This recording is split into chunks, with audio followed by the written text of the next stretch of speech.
Hey, welcome back, guys. I'm live. Today we're gonna do a little bit of KitHack Model Club. I'm gonna probably load some of my models and maybe work on a few of them. Try to fix some of the issues I have with some of them. And this is sort of basically like a showcase. I'm just gonna show some stuff that I've built. Fly a couple of things, drive a couple of things, maybe boat a couple of things, and just kind of try to remember everything in KitHack because it's been a while since I had played. Me and my friends, we played the other day, so I'm kind of coming back to the game, trying to work on some stuff after all the updates that they've added, and maybe look at a couple of parts. I might even build something. New. We'll see. So, on that note, let's get into it.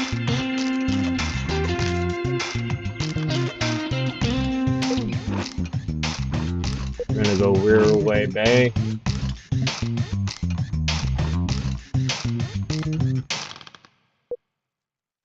And go.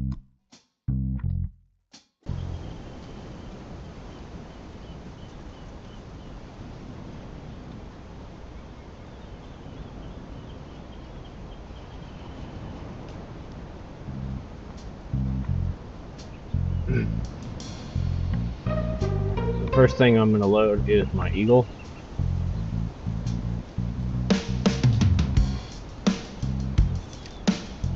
Because I go by Eagle. And take it outside.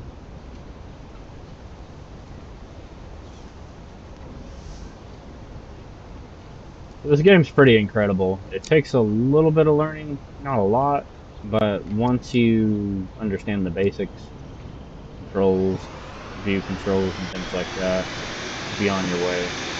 I'm just going to throw this like a kite, kind of into the air, and get it going. I don't have to actually throw it, I could probably just take off. But we'll get our wheels up. And this is my Eagle that I created. You can get pretty fancy with your models. You just have to be careful how you design them so that aircraft stress will not rip it apart. One of the little mistakes that I made on this Eagle that I had just realized is that I have inverted somehow the controls. Maybe I never actually made that mistake. I don't know. Oops. Well, that's my Eagle. So you just hit R. Press R again. This time I'll take off from the ground. So this is not an up-to-date model. This is one that I built before they had a couple other updates. And so power on it may have been nerfed, it may have been changed. I'm trying to find out. Anyway, so in order to fly this thing, you actually use the Q and the E to turn the wings level. Hang on a second. Get the wings level and pull up. Get a little bit more speed. There we go. I'm making a mistake here. I think I know what I'm doing. It's not Q and E to turn. Q and E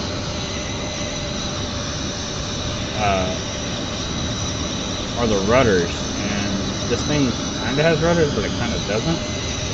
And so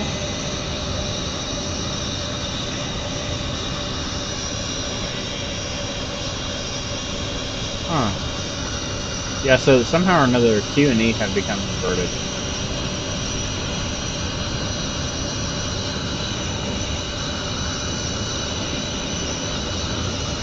Something like that. A and D should be the turning of the wings. Didn't really need to use too much rudder for this. Well, let's slow her down a little bit.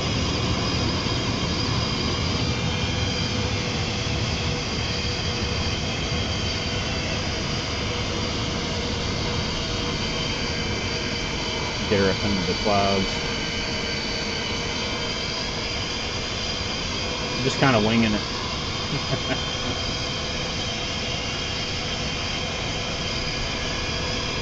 So I use this body using bulkheads, and we'll try to get into the body and see what's going on in here.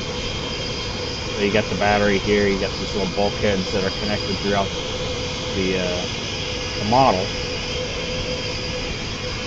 And then you just kind of stretch the body as you build. But yeah, I think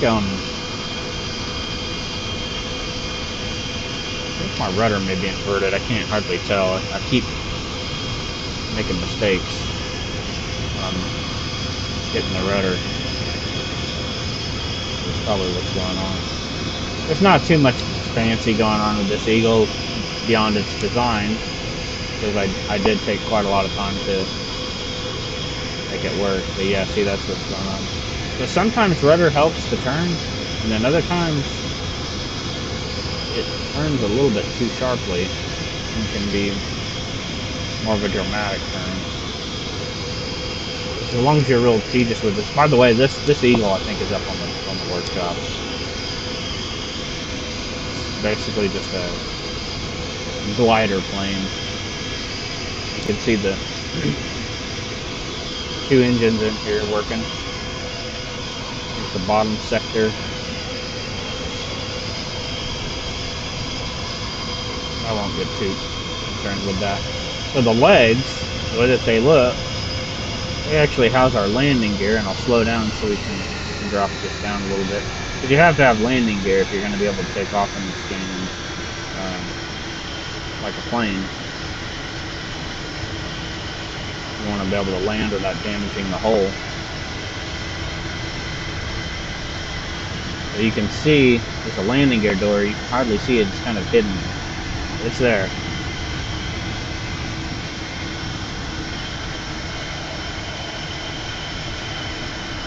Let's go over here and see if we can find some unsuspecting prey. A lizard. See how it's definitely inverted.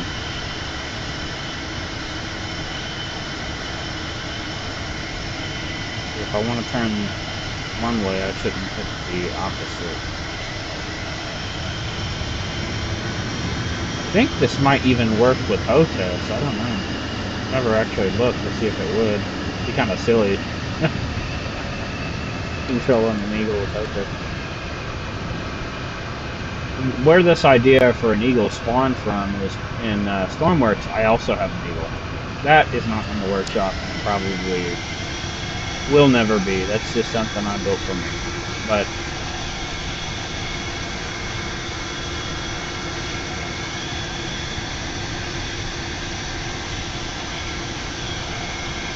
see if we can circle. Yeah, so it helps a little bit, rudder. It's got to be easy with it.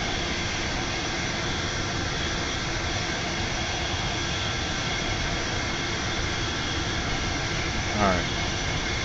Let's pretend that's the prey right there. We're gonna get it. We're gonna get it.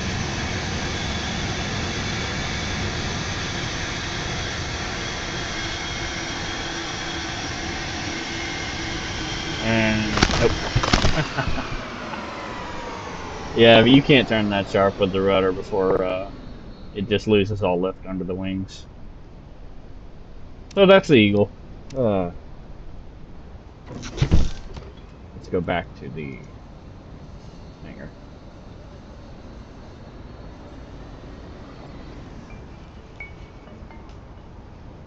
So obviously, most people when they're making these planes, they usually make jets and they arm them and they make them attack and stuff like that. It's really hard to fly anything friendly without people giving you hell. So, as a result, I upped my game a little bit on the Eagle. This one's also on the workshop.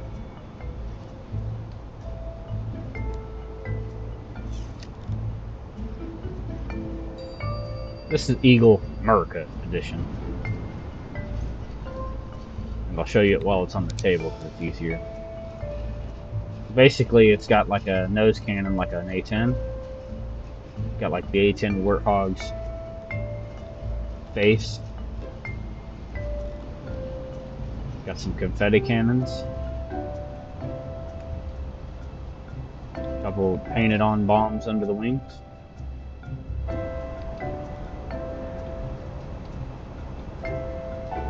And let's go inside and see what's going on. But just like the Eagle, I used bulkheads throughout. This one's got a little bit more power, obviously. I think it's actually the same battery though.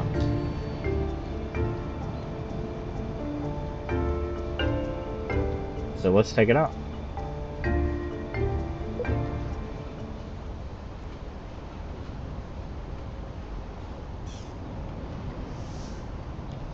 Oh yeah, no, of course I put the America 1776, the little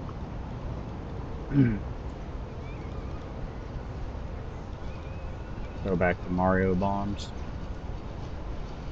Okay, here we go. You hit Control R to start the engine. Shift controls your main throttle.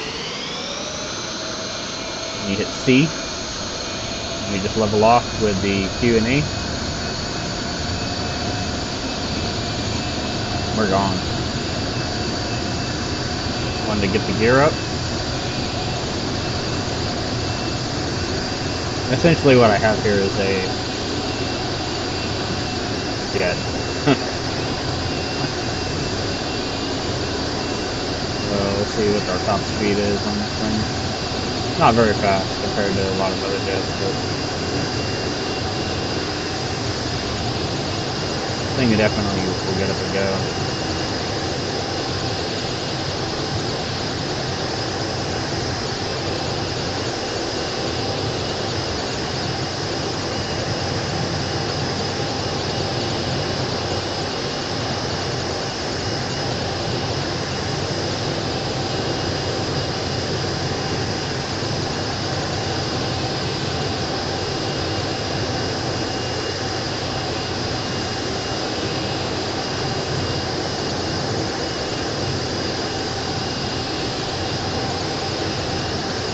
Pretty responsive too compared to the other Eagle. Take it up in the clouds. Doesn't have quite as much power as some of the other jets. It's not essentially. It's not really a jet, but it's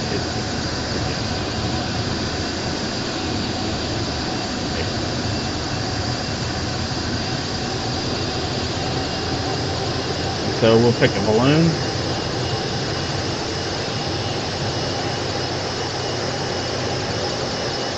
And if I had a cockpit on this, you could go inside the cockpit by pressing C or V. C is switches back to V for the sky. So you hit V and it fixate here. Because I don't have a cockpit, this is what we're gonna do. Hit on the balloon and open up.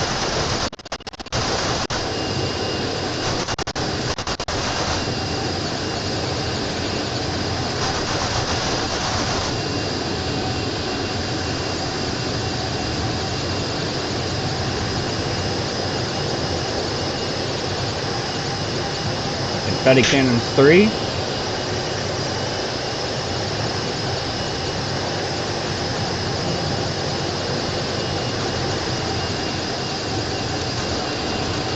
Gun pods are empty, but I still got some ammo.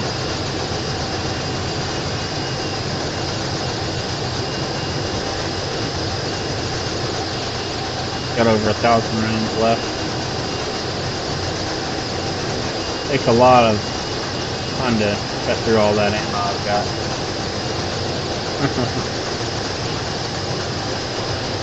Okay, we'll go ahead and try to land now.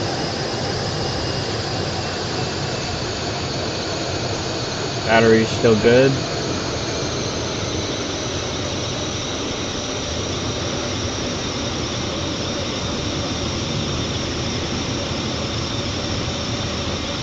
Yeah, this one you use Q and E to turn. I think I messed up on the controls of the other one. It could be that I didn't actually mess up. It could be that the updates change the controls. I don't know.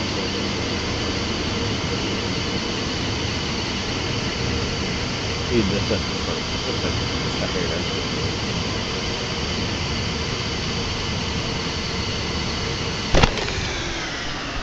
Well, that wasn't the greatest landing in the world. That was coming in pretty hard. I should have been a little bit slower on the throttle coming down, but what happened was I let off too much throttle coming down, and I stalled. So I gave it more throttle, and then I dropped the throttle again and stalled onto the runway. That's okay. He can still get him. Oh, never mind. He's out of ammo. Oh, he's not out of ammo. It's just broken. Well. So that was just for fun. Okay, so here we go. We'll go back in the workshop here.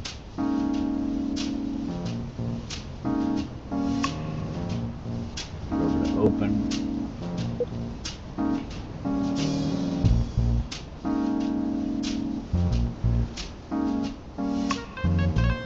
So this was my latest project. I built the ship from a game called Avon Colony. It's not an exact build, obviously. There's a lot of things that you can't really do. But I'll just kind of show it to you.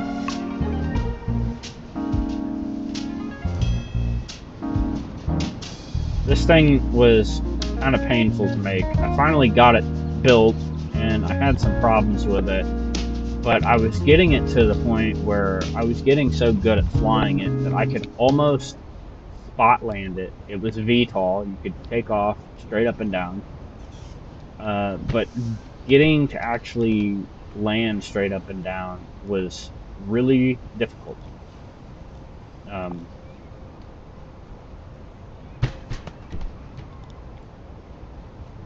So this one uses a completely different set of engines. So we'll start the engine first. We have to spool all of our engines first. And instead of just having the main throttle, we actually have to use channels for the front and the back. And they have to be evened out. Did that engine start? There it goes. They've got to be...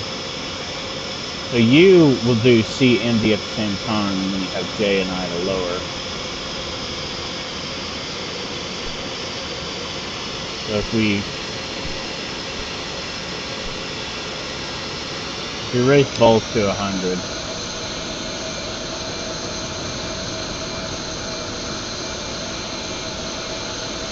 and then we try to take off,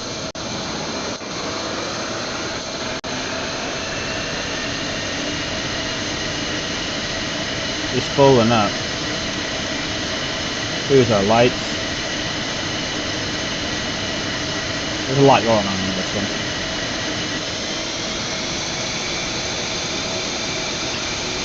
Switch over to the ship itself.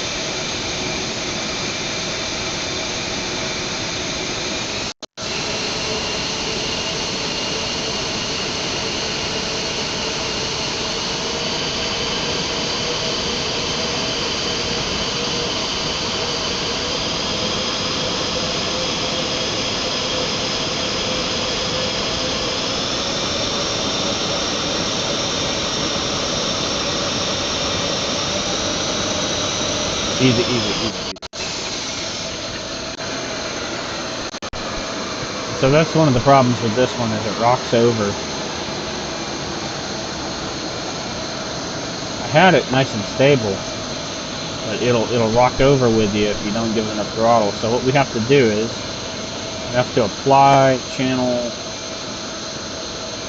A for boost, which I think is G or T. Give it about 20% throttle, so it has a forward force throttle instead of going straight up. Let those engines spool for a second. And these A and D are our rudder. Q and E are how we turn. left and right.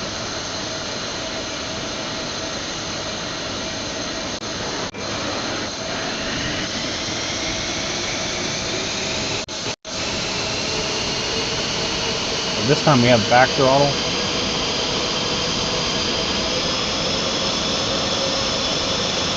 It's been a long time since I've gotten this thing up in the air, so if it crashes, it's a while.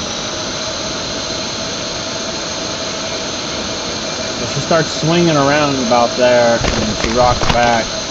If you don't have it, if you don't have your C and D set right, that's what happens. Your C and D can't both be 100. And so that's one of the reasons why I was giving this thing a minute. I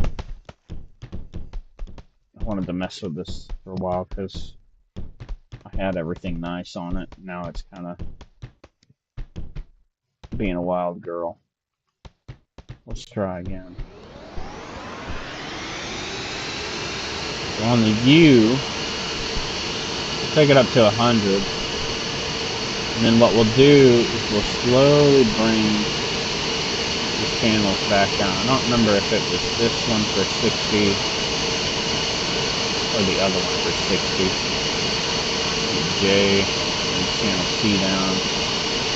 It could be something like 70. I can't remember if it was C or D that was forward.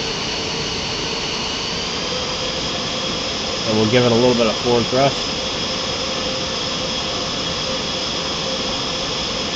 Switch over to cockpit.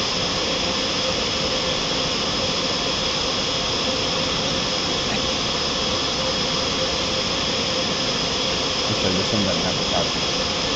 But you get what I mean by the view. Go over to the view. Our lights on.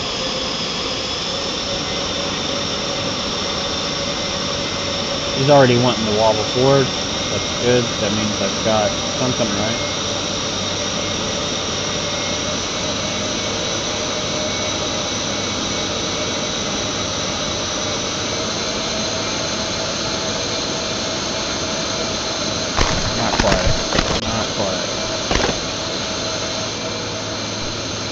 It's kind of just a little irritating for me to see why it's doing that like that, because when I first was working on it, it wasn't doing that. So I don't know if it was the update that did that to my ship or what. At some point, I had it where I either used a lighter battery or something, but it would literally take off and go straight up without any issues. So let me see. I'll just try to take off one more time. I've got a couple other builds, but I'm proud of this one. I like it. Just wish I could get it to run and fly it. We may need more back thrust when you think about it. Might have been 30% instead of 20. Let's just get it to fly. So we'll set our back thrust to say 38. That ought to be decent. That should get us pushing forward. Set our U. We'll set our C and D to about 60 each. Probably not right, but we'll try it anyway.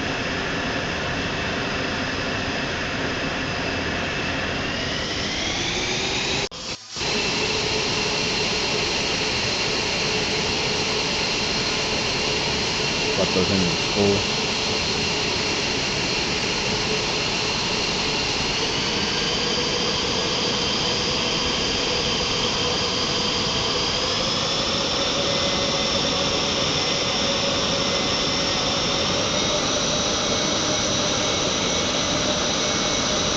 And we may not get lift at 100 because our C and D are lower.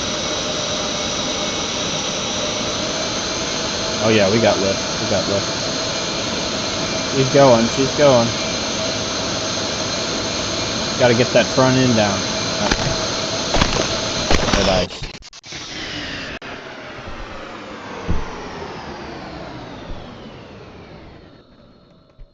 So what's going on there is the C and D are equal, and so what I'm going to have to do is come in here and look and see where my C and Ds are at. Which ones are C and which ones are D. Because it's basically making it seem like there's more weight in the back than there actually is when there's really not. It's not. Let's see, I think it's just click. Oh, I did not want to do that. I did not want to do that. Yep. That's no good. No bueno.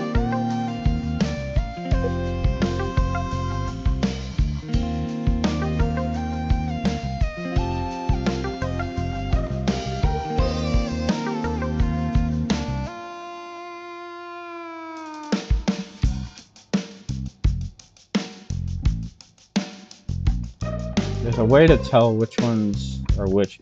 Basically what you can see is I've got up force in the nose, I've got up force at the front, and a lot more up force in the back because the back obviously weighs more. Yet, if you don't have enough up force in the front, or if you have too little force, you have too much up force, it will take all the force in the back and overthrow it and basically just make it land on its booty like it's been doing. So what I'm trying to do here was click offset. What's the click? Yeah, okay, so these are, the back are D and the forward are C. There's a little bit more magic going on than what you actually see here. A little bit more magic than what's going on.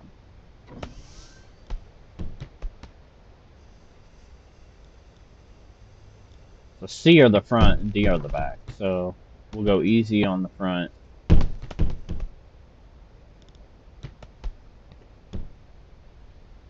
it on.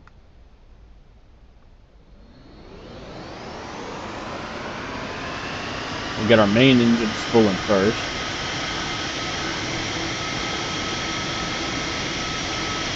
Take our C's and our D's up to 60, 70 we go.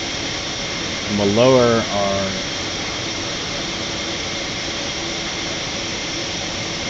C.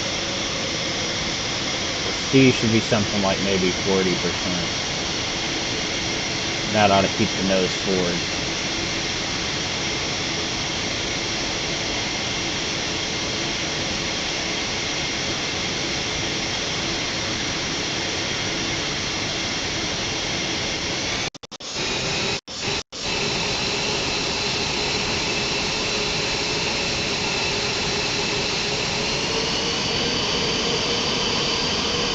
We don't have any back thrust coming right now, so basically what I'm trying to do is take off with just the up momentum and have a forward tilt on the nose,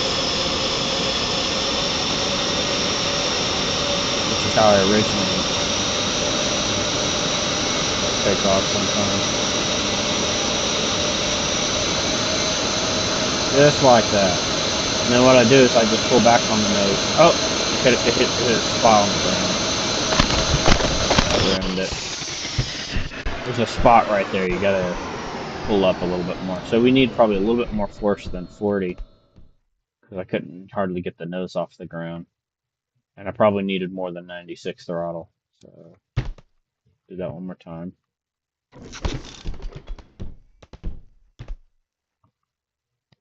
think I might get this thing flying yet. We'll see.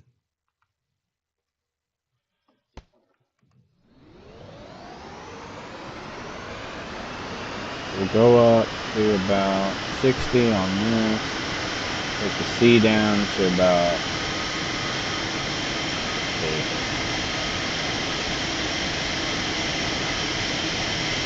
70 is probably too much on the up. Looks like 67 and 50. Shouldn't be that much of a difference. They're pretty close. last time. Probably could use a little bit of up force with the A, but I'm gonna put that at like 24. And that should get us going off the ground. I like to let the engine fully spool to 80.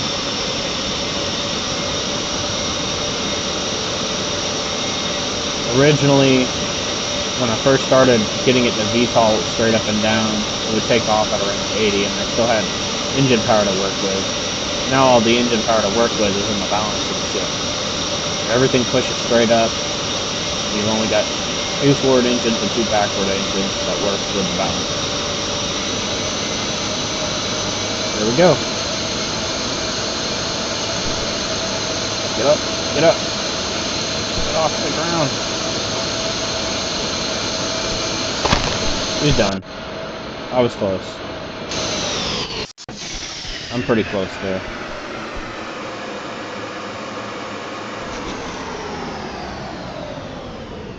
So what I can do is I can just try to throw it into the air. Let's do that.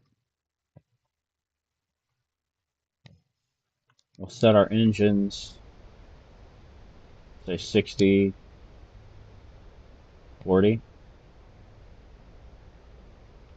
42, something like that. And then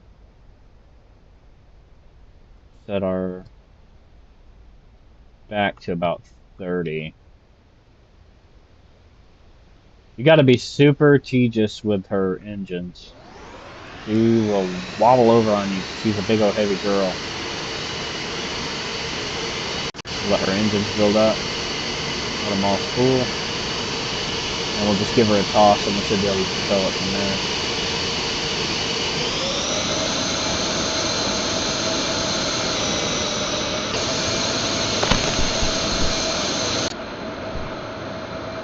A little too much back thrust. A little bit too much thrust on the back. Try that one again.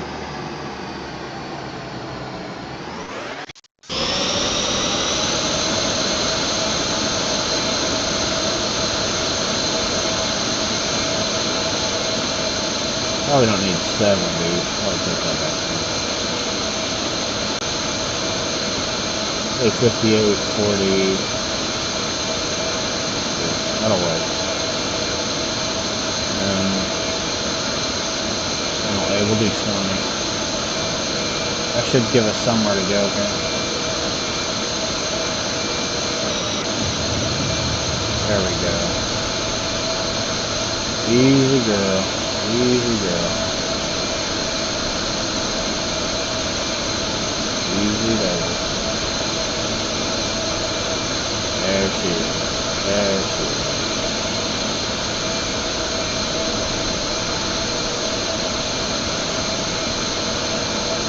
She's definitely wanting to go more to the left than what I like. What I'm going to do is give it a little bit more thrust in the back. That'll get us going a little better.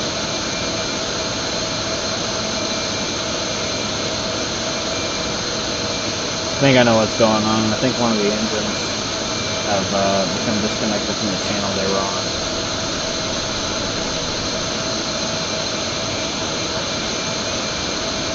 Easy girl. Alright, let's try to give it some more up force.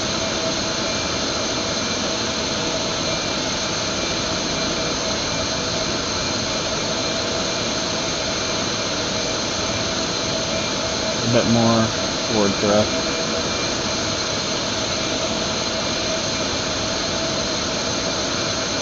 I'm having to input constant right rudder right now. She's starting to correct herself. There she is. There she is. There we go.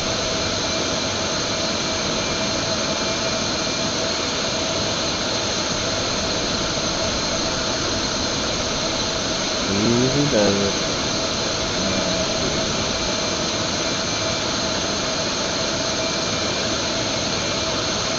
I don't know what that objectives thing is. I don't know how to close that actually.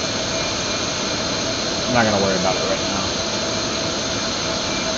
So go ahead and give her full speed. That'll probably help her control a little bit easier. There you go. There you go, lady. Alright. Now I'm not fighting her at all. She just goes where she wants.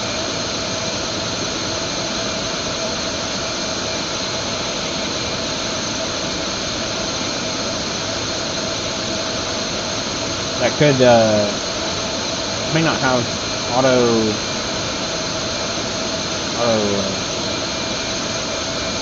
auto adjustment that you can turn on. He's flying now. He's doing good. Let's see what that setting is. 7662. Which is actually not correct, so I'll just up it. Let's take it down to 9. So 74. That's probably not right. I think it just dropped by 4. That says 54. It's like 54 in the front and then like 70 thrust at the back. Now I'm going to try to VTOL it once I get her under control. It's just a matter of getting the... I'm going to go ahead and start losing that back thrust. See if I can try to spot land her.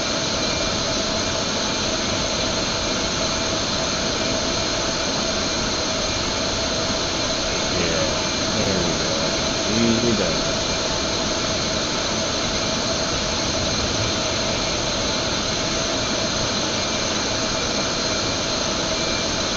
Yeah, when I lose that forward momentum, she starts really pulling to the left, and I don't know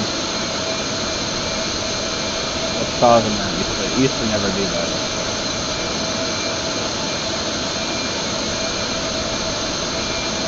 It may not have been the update, it may just be something that I accidentally touched.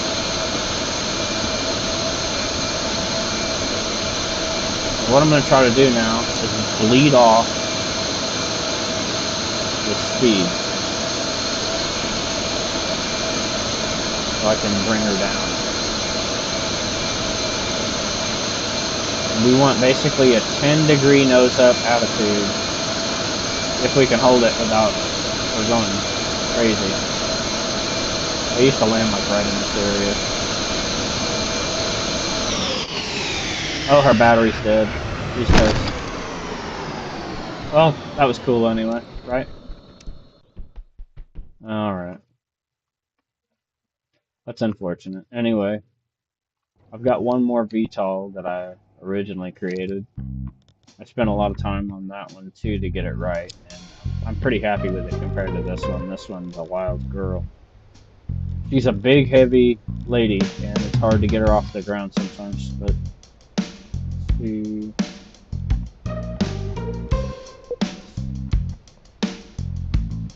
So what we'll do now is I'll go down to the other VTOL that I have.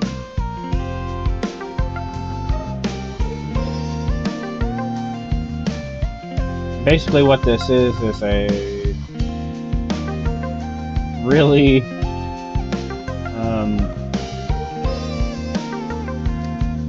inaccurate model of the Adder from Elite Dangerous. It's not accurate. It's obviously there's a lot of things that aren't right on it for it to be an Adder, but it's close enough. I got as close as I could using bulkheads and things. And she flies pretty good, so we're gonna take her out.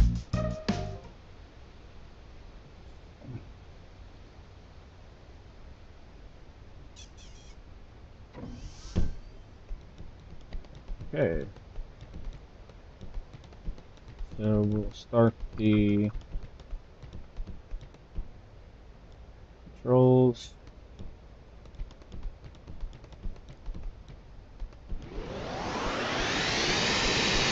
You can tell she's ready to go. Trying to turn her lights on. There we go. Oh, I just collapsed the landing gear. Didn't mean to do that. We'll bring her out here and get her away from all this stuff.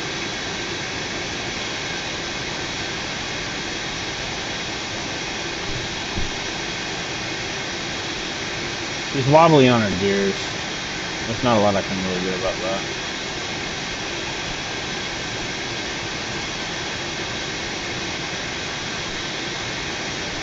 If I add weight, it'll throw everything off. What I'll do is I'll just get her up to... Not what I meant. That is not what I meant.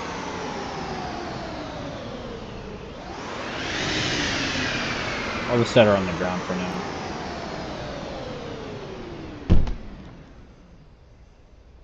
See, her gear just kind of wobble back and forth like that. You got to do it at the right time.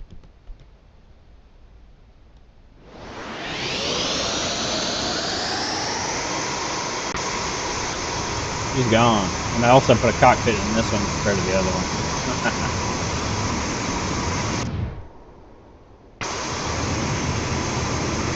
She is gone. And yes, she's armed like the real adder.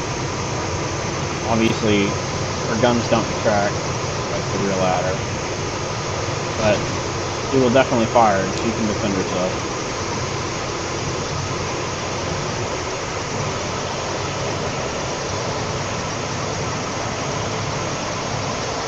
She's agile too.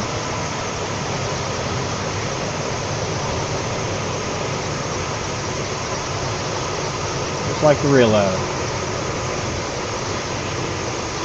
Just don't time warp.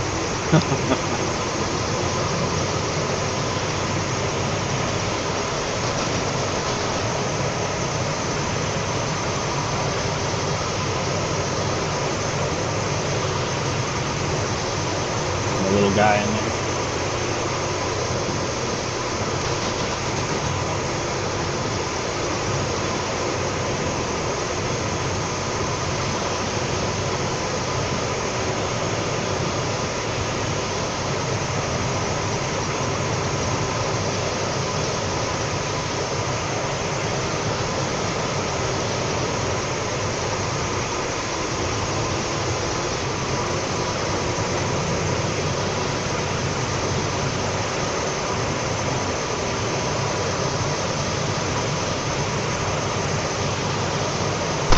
Oh no, I crashed. Sadness.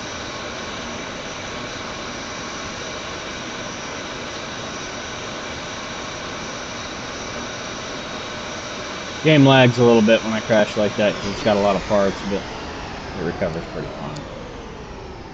So...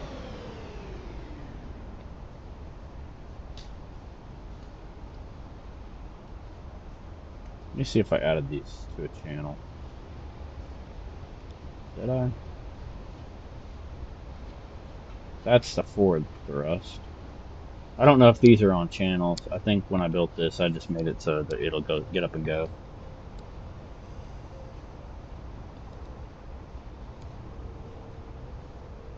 Let's see.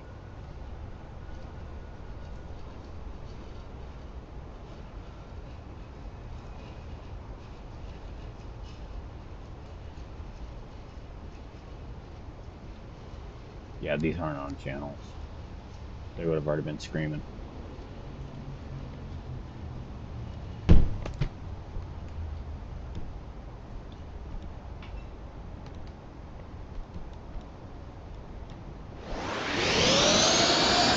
What I'll do is I'll grab her real quick and then just let her go. Oh, I didn't mean to do that.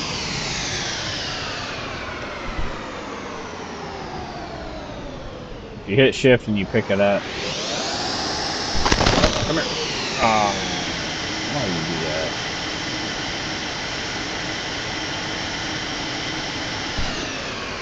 Come here.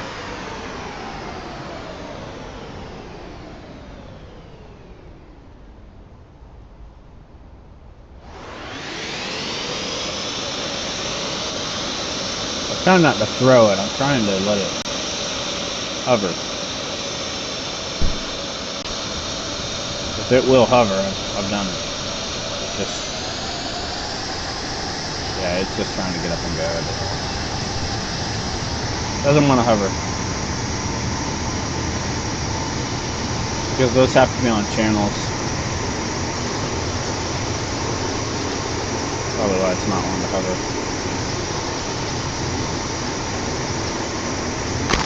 Oh! I was trying to go underneath the bridge, damn it. A little too much speed. Yeah. So let me see if I can... I think I know what to do. I'll get that throttle going almost all the way forward. And I'll turn the engine on and grab it. You can hear each engine spooling now. Not enough thrust.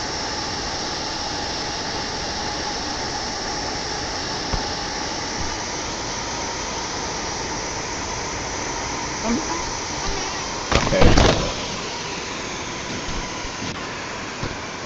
Let me just go have a look and see. You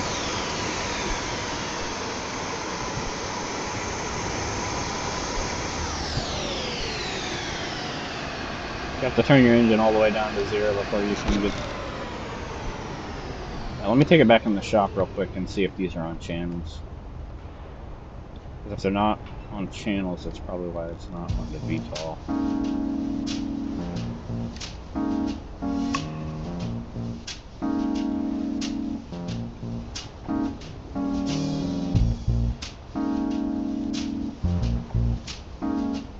Nope.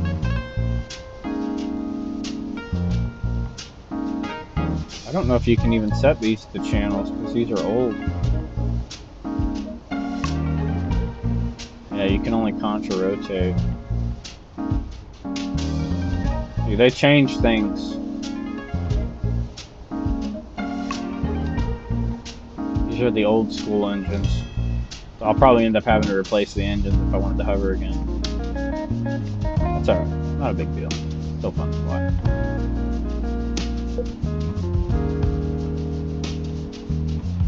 So I've shown the Eagle from the dropship. Got my sub. I don't know why this thing isn't working. It did, it used to. I don't know. This is a M102 artillery howitzer that I created.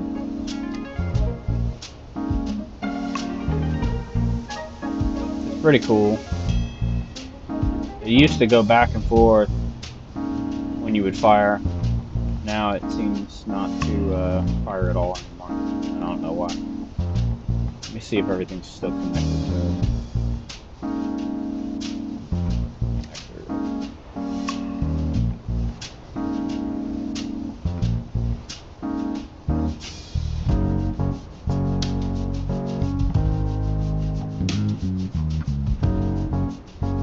It's got ammo.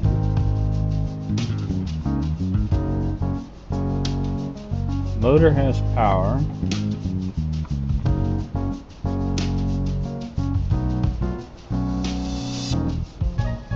Yeah, no idea why it won't fire though. It used to.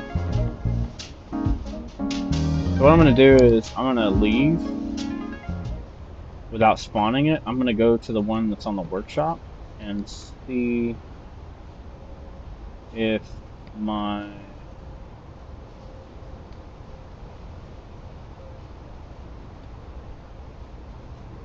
no.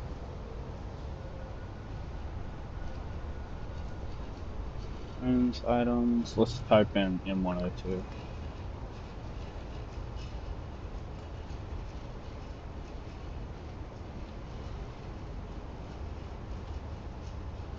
That's not showing it. Let's try it. What's it? Not showing it. There it is. So let's subscribe to this howitzer.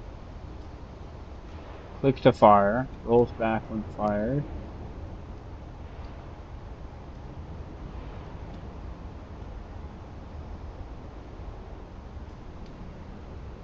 This should work.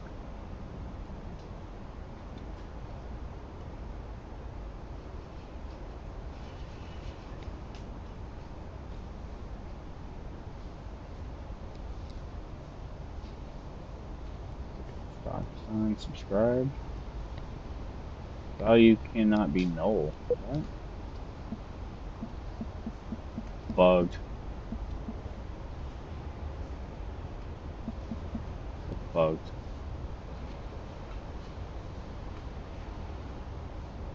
There it is. Let's try this again. Maybe the one on the workshop still works. We'll find out.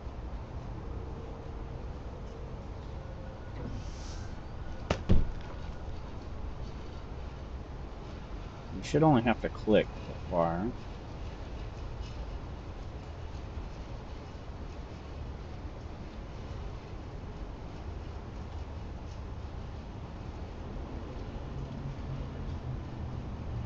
No bueno.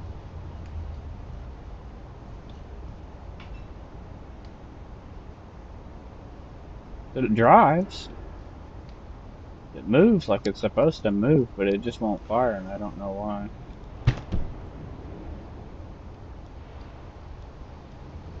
Got an idea.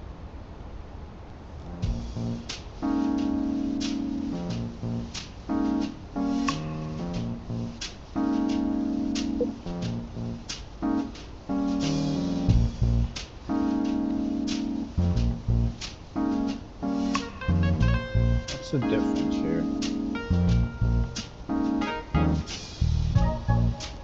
I think what I'm going to do is I'm going to disconnect it and reconnect it and see if it'll work.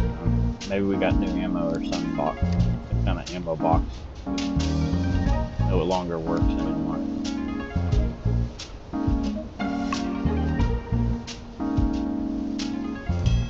Next.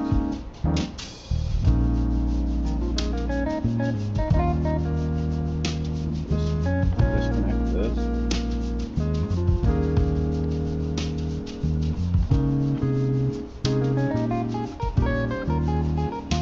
How the hell do you disconnect this?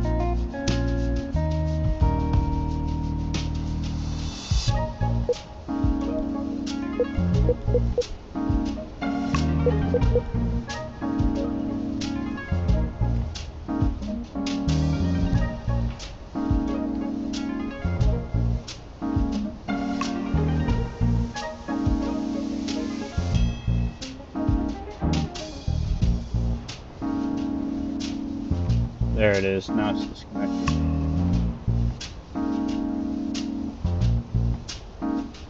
Should be good to go.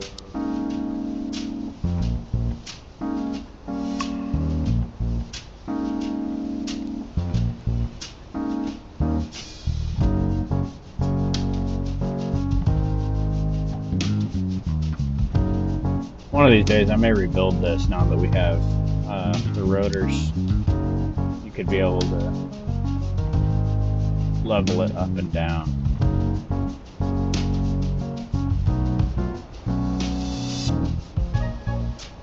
So all these little signals are is that the motor's not connected for. That's okay. We don't actually need that motor connected. That's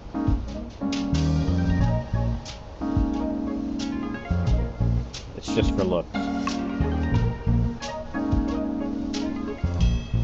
Let's try again.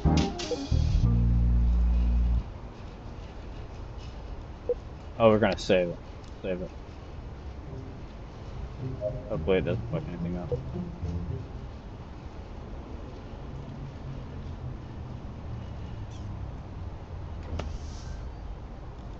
Okay, let me check the stream.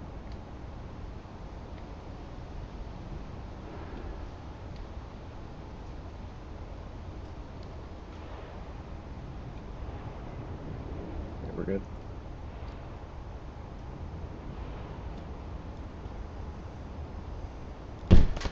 Now come on, don't do that. All that should happen is I should only need to click to fire. Maybe the...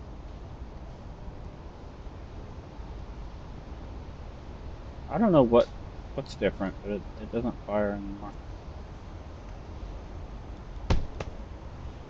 Sucks.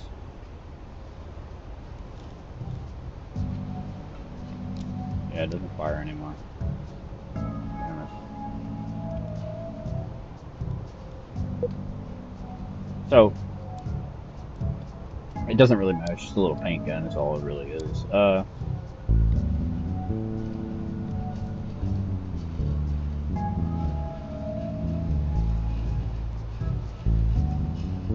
I'll show you guys my ZZ Top car. The updates did some weird shit to it where the wheel is not right, but... Oh, wait. I must have been bugged. When I drove it last time when my friends were on, my front wheel was jacked up. In theory, this should work. Let's take it out and drive it.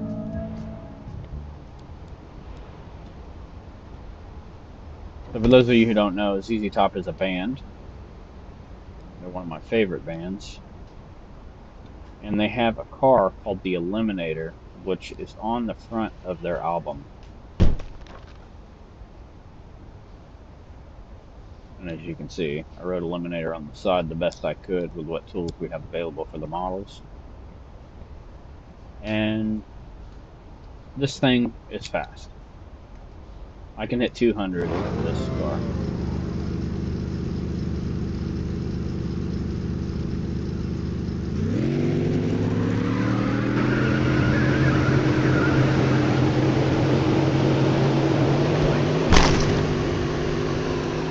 I don't hit anything, of course.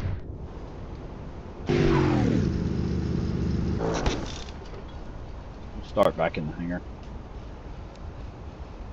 Give it enough room to get running going. So the Eliminator for ZZ Top is featured in majority of ZZ Top's videos. I shouldn't say majority, but it's probably in a lot of them.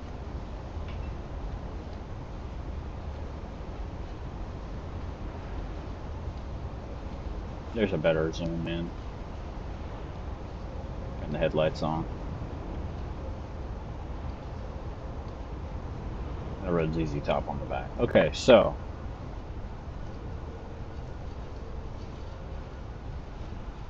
start our engines.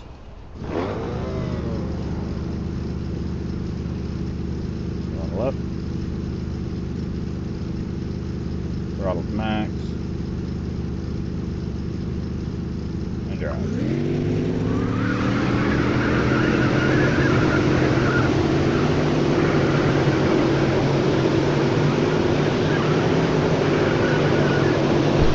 And we hit 203.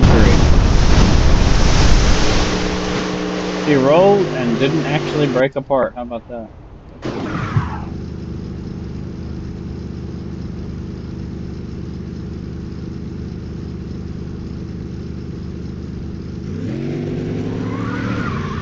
So we'll take it out here and do a little...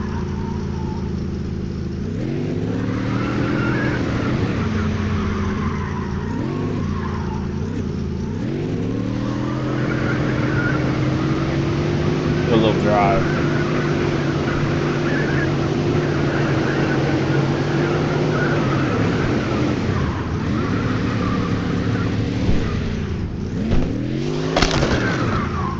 Oh, we lost some. Oh, we're done.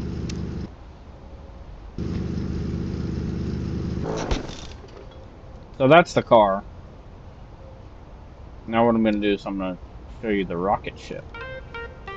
I built the rocket ship of ZZ Top on the cover of their album Afterburner.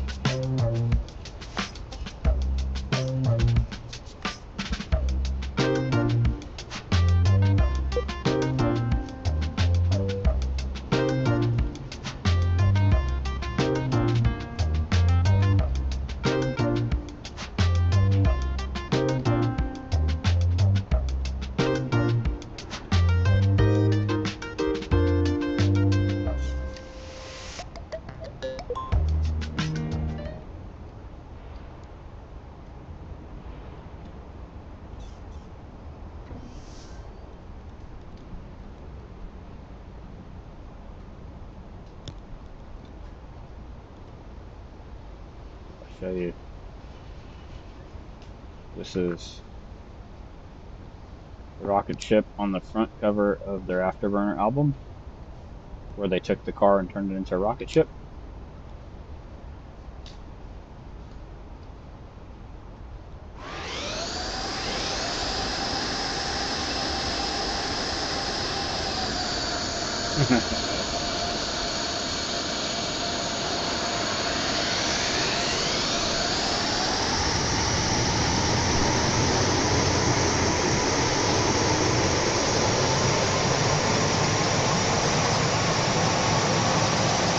The landing gear don't retract on this one with that.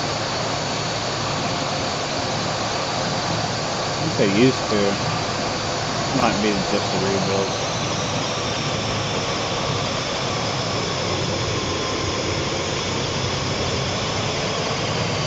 He's an absolute dart. He goes pretty high too.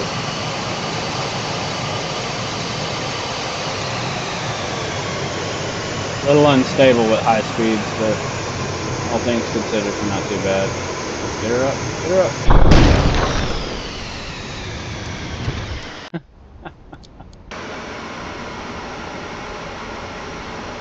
I'd be better at flying these things, but like I said, I haven't played KitHack in a while. Oh no, come on, come on. I'll give it a chance to recover. There we go. She's alright. She's alright.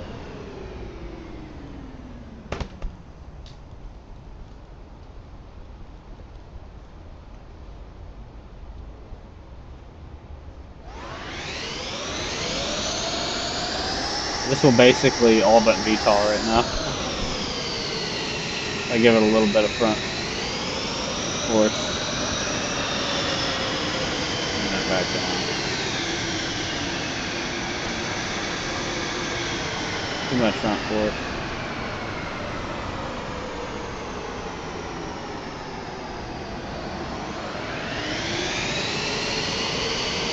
Yeah.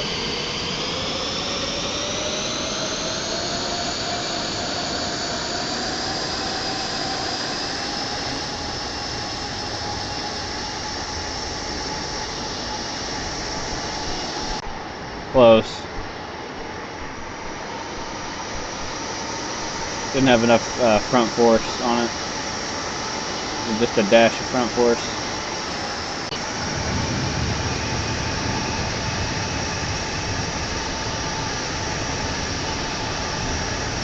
It's flying without front force right now. I don't need that, but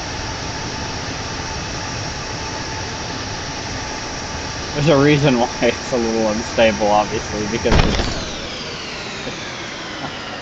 it's got those two huge fender wells up there that have no wheels underneath them that cause basically pockets of air to build up underneath. So that's why it's a little bit of a wobbly girl, but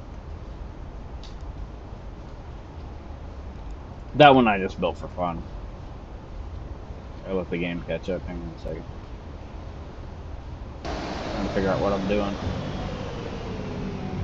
Okay, so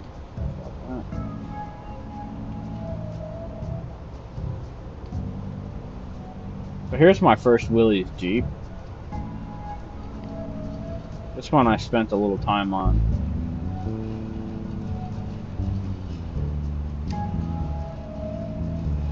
Try to make this one look really cool. And if you wonder why the wheels are bent in, it's because when you spawn this, the weight is going to come down and the suspension's going to even those wheels out. They'll be nice and flat.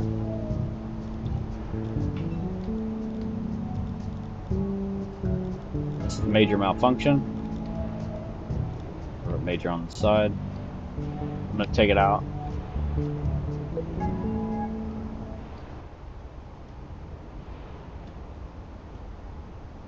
And this is one of 2 or 3 of my Vietnam vehicles.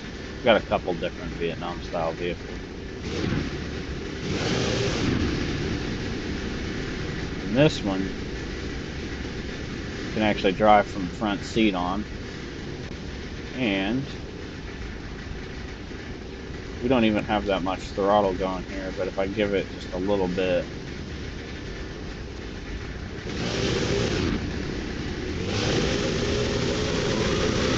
It goes pretty quick.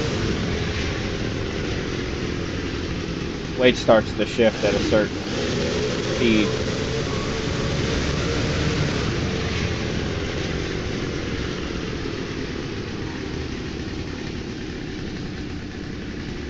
She's pretty stable, all things considered, though. And what's great about this is I've driven this thing all over the place. I've even gone up some of the mountains and hills with it. There's a place, I'll drive over there. Why not? I'm live.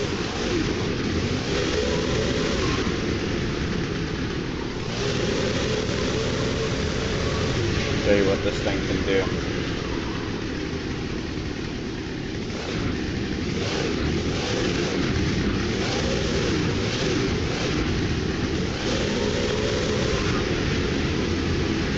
We don't get run over by a car.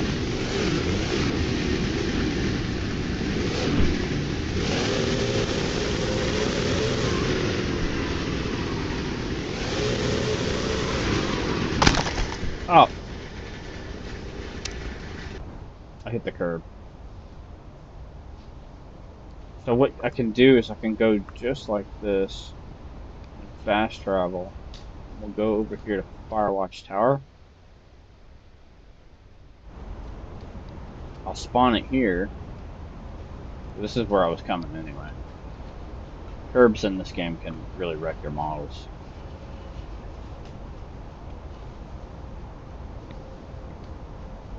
Give it a second to load. And then we'll just take it, go.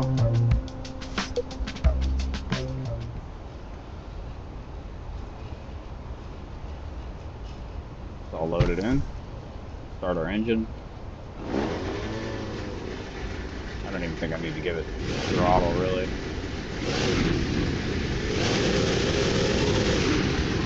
So we can go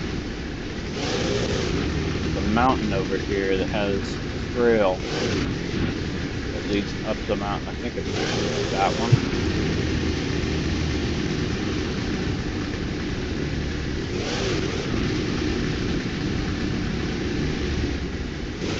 Gotta make sure I don't hit a bush.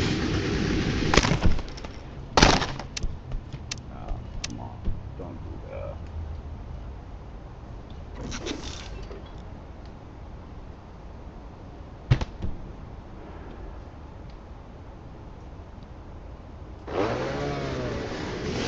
Try that again.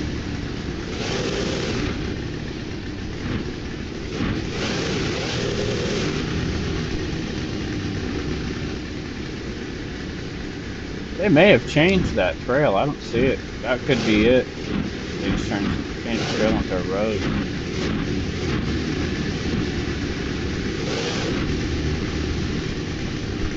Gotta be easy with my throttle. It has a little bit of power for what it is. Go through here. There we go.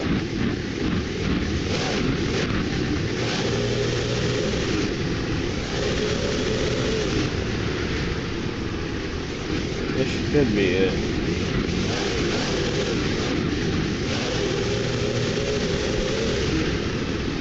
Yeah, this is it, I think. Doesn't look to be it, though.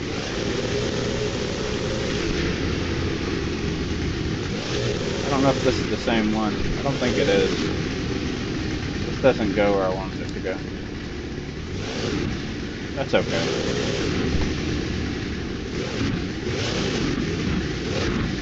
There's an area over here. I'm just gonna drive up there. They may have changed it. Should be able to get up there, no problem. Got enough power.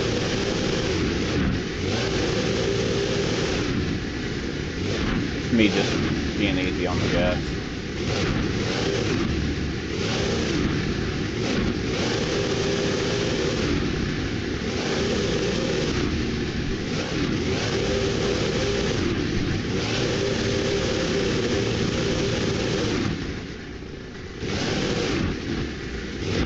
So if I'm having trouble getting it there, Give it more throttle.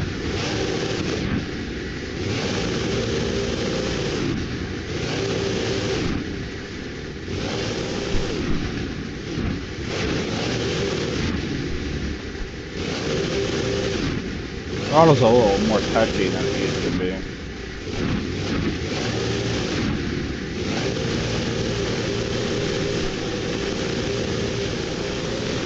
Yeah, I need just a little bit more throttle. It rolls and it recovers easy. That's how I designed it. Okay, let's go back to my remote. Give it ability to go to its max throttle if it needs. Go back to the vehicle.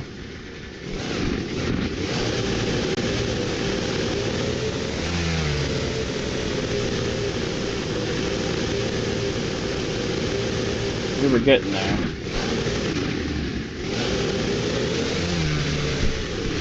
I think that's it. Nope. Yeah, that's it. Anyway, there was a place that used to be over here. I'm just gonna go walking over here and see if it's still here. There used to be a trail, a small trail that you could go up. It was a dirt trail, and it led to the top of this mountain. I hear my truck. We'll pick it up and carry it up there. Still fine, no damage. It was over here.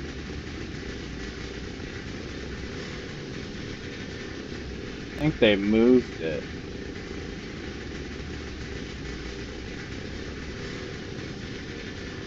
No, it's still here. So where does the trailhead start? It's been a while, man. Okay.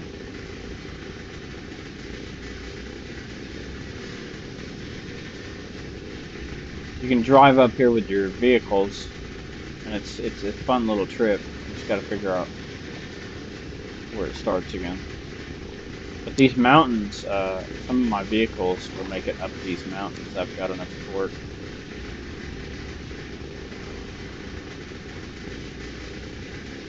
Okay, so it was this trail.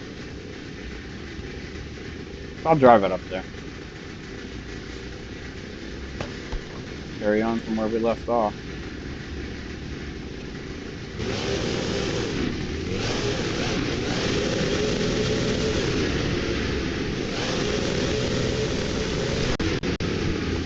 Provided we don't roll our D's like that. It's been a while since I played this game, so making little mistakes that I used to not make. Gotta be easy on the throttle.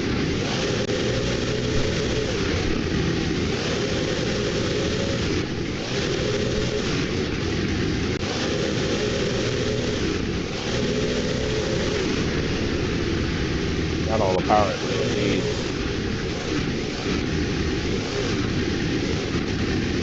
This is a Willys Jeep, though, based off of the ones they had in Vietnam. We had the Willys in World War II. It was a little bit different. Turn on the headlights.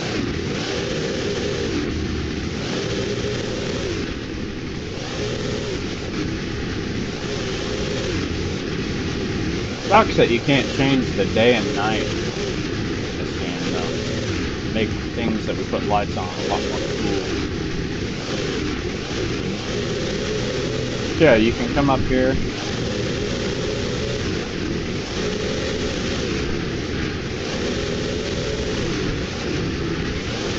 If you like this Jeep, you'll love the next thing I'm gonna spawn.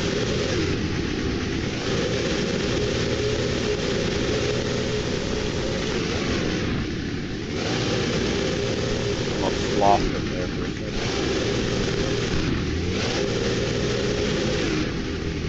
Don't lose it.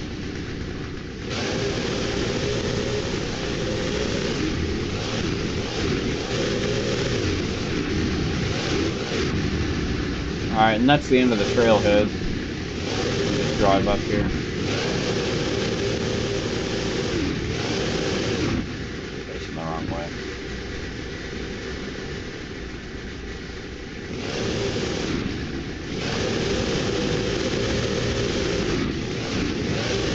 I let off the gas too soon. Well, she's kaput now. Okay, that's alright. Let's go back to the spawn zone.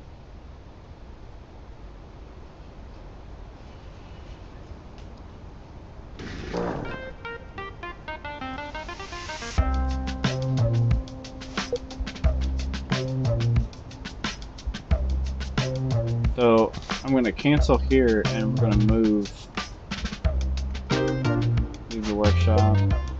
And I'm going to go to another place where I've tested out this next vehicle pretty extensively. There's a little...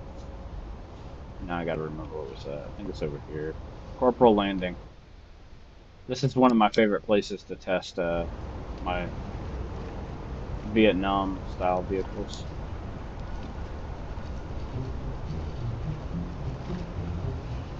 So you're gonna love this next one. This is my M54 5-ton.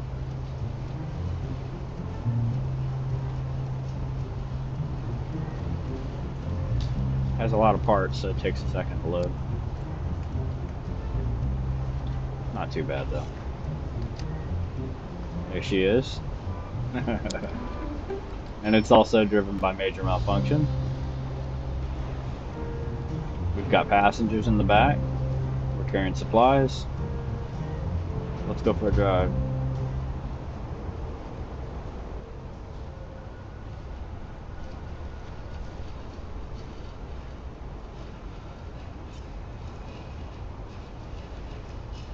So whereas on the Willys Jeep, throttle didn't matter so much because it only had so much power, this one it matters a ton on. A 5-ton.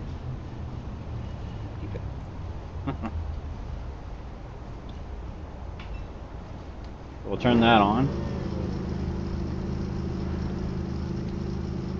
I'm going to the driver's seat.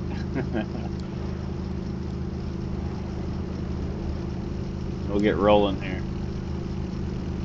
It didn't used to bounce so much. They definitely have changed a lot of stuff.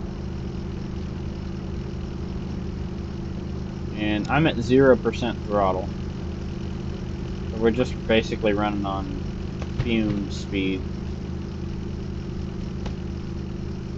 Well, let me see here. Look and see. This can be a real challenge for vehicles you create. I don't remember this area though. Maybe it was this way. You just lost something there. Let's see what it was.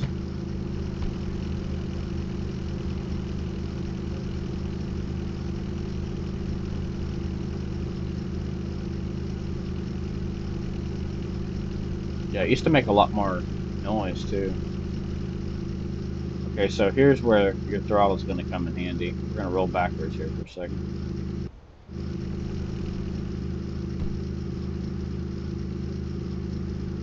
We're going to pull this throttle up.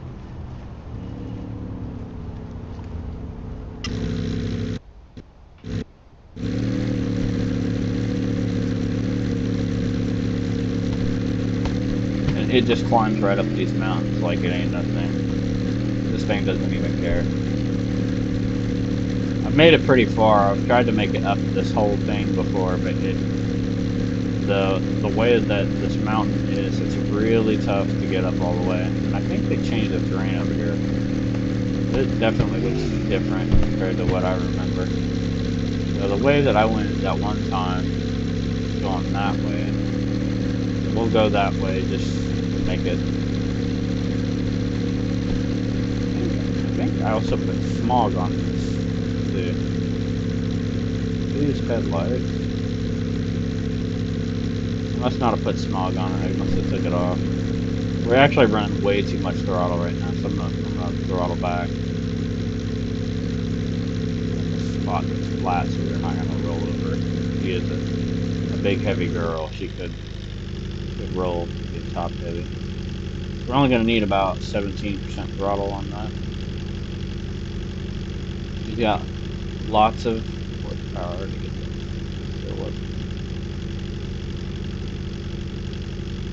I slowed down a little bit.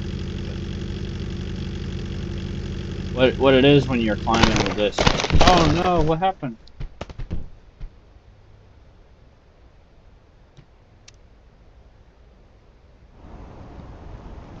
I don't know why I did that.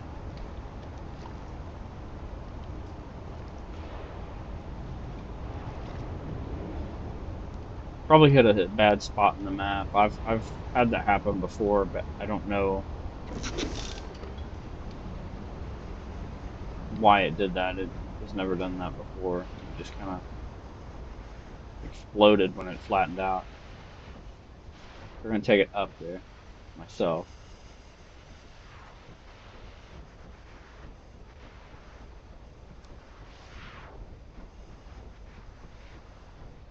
Okay, we'll start here. I'll probably go up that way instead this time. There's some kind of area up there jacked up.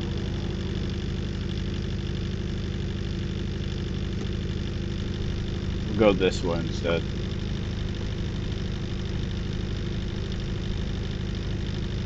Probably have a little bit more throttle than what we need to get up here, but I like to climb slower instead of climbing faster, because when you're climbing faster, too many things can happen. So with this, we'll change it to about 40% throttle. You just climb this thing like it ain't no thing. I don't know why it keeps doing that.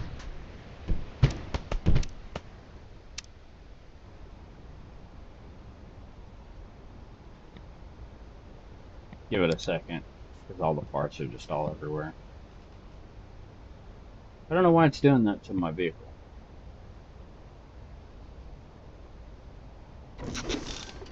It never used to do that. I don't know.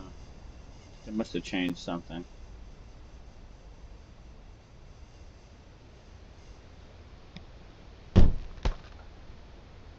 Maybe I'm going too fast. That's why I like to climb slower. But when I exploded the first time, now I wasn't going that fast. We'll do 20%. See what that gets us.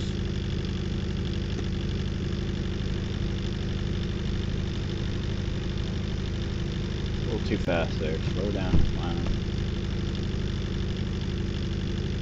More throttle.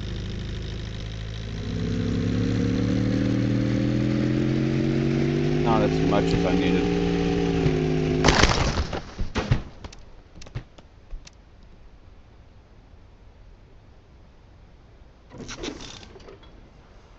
So yeah, you need about 40 to get up that hill, but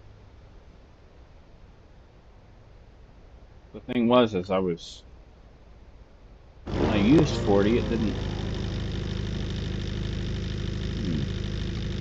Try again.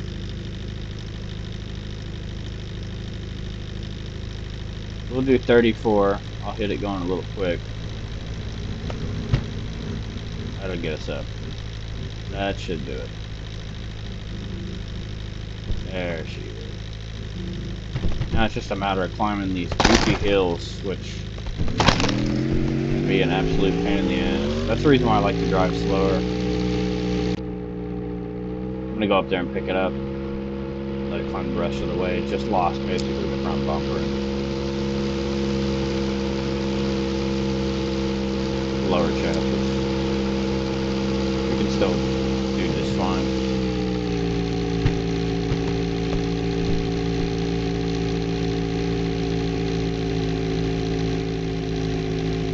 Set her down.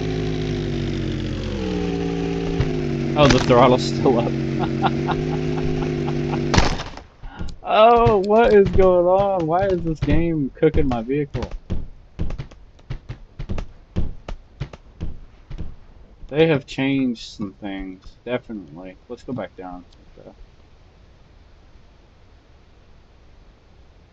I think all these updates have just kind of cooked most of the vehicles that we've made.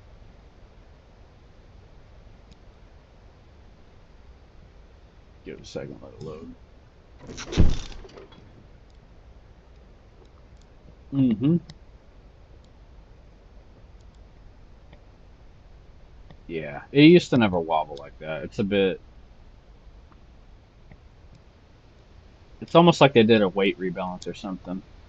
Because all my stuff's like wobbling and doing some weird stuff now.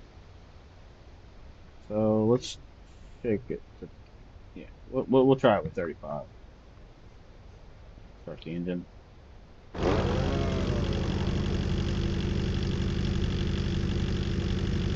I can definitely get up this hill, no problem.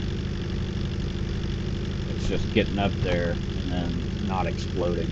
Let's go more throttle. There she goes. A little less. A little less. Alright, now we're slow enough where we can climb. A little more. Hell yeah. A little more. Don't slide. Don't slide because you're in your roll. Don't.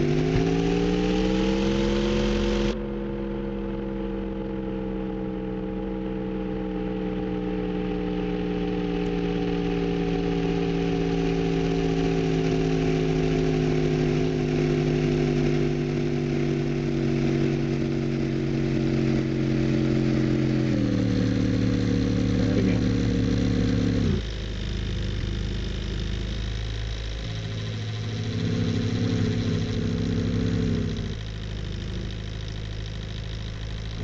Basically 40% is all you need to get up this hill.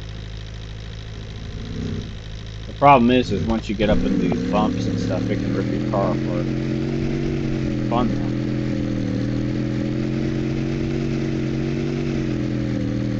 Oh, yeah, like that. Oh my god, it just completely just, wow. Yeah, so it used to not do all that. I don't know. It's like they changed not just the throttle, but they changed like the damage, how it happens. So if the damage hits the front, it just kind of just chain reaction blows everything to hell. Major malfunctions, okay though. Look at them. Okay, let's try a different vehicle.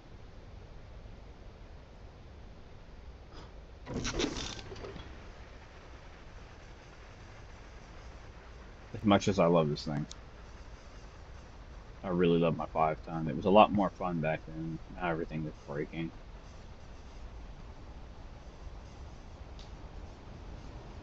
They probably changed some things, so the weight's a little different. So you got to design everything a little different. So basically, everything that did exist that worked is probably kaput now. I mean, it still works, but I still love my truck. So cool. Spent a lot of time trying to get this thing right. Just the front end alone, the way I designed it with all the weight and stuff. At some point, I'll probably have to revisit this, rebalance it so it'll work without bouncing and stuff since the update changed all that. Let's go on to the next one.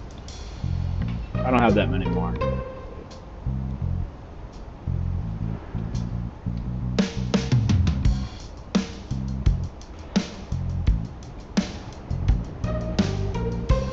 I'll show you the Batmobile. This was one of the first, I think the first vehicle that I built in KitHack. That was my own. Because the other ones were just tutorial. Yeah. So that update did some funky stuff. The wheels are inverted now for some reason on this thing.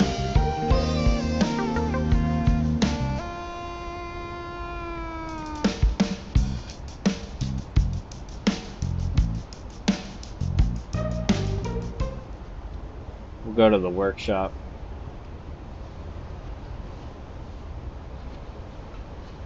We'll go to the workshop and subscribe to it.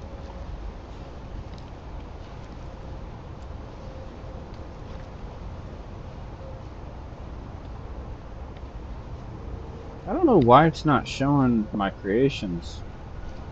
Somebody else made a Batmobile too. Sci-fi. Back something. Back to black.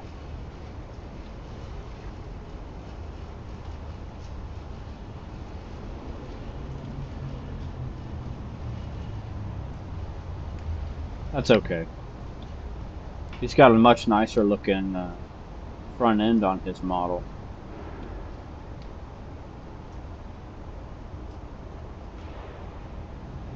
I'm subscribed to this. From subscribed.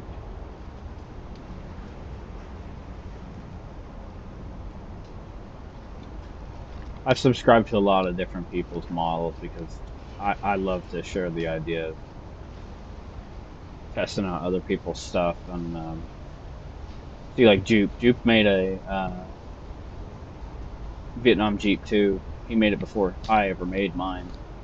His is a little different. Has a 50 cal on it and stuff.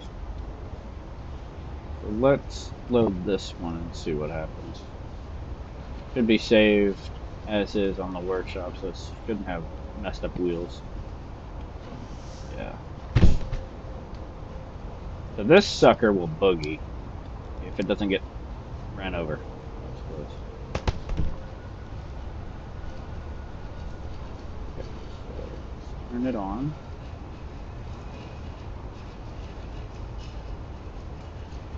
There's the cockpit. Notice how I'm at 0 throttle. So this thing has something a little bit cool that maybe the other vehicle doesn't have. Just got ran over by a car. Damn it, Bobby. This is probably not the best place to do this. We should go back to the runway.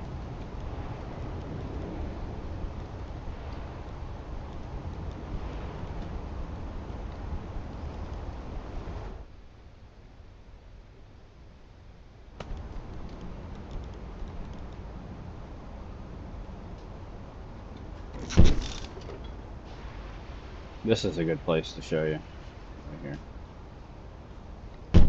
This is basically my recreation of the '89 Batman movie, Batmobile. There were some things that we didn't have whenever I built this that are probably game changers for anything you build now. But I've got the guns in the hood and they're angled so you can actually fire at aircraft.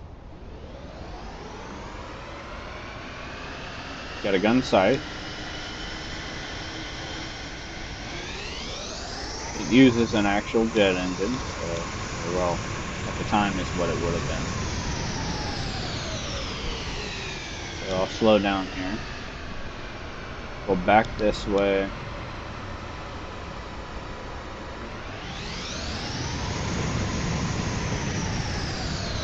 Try not to break it into pieces.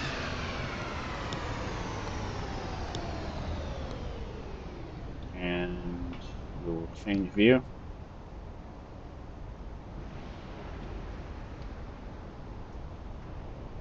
Change view to here. This will work. Alright, here we go.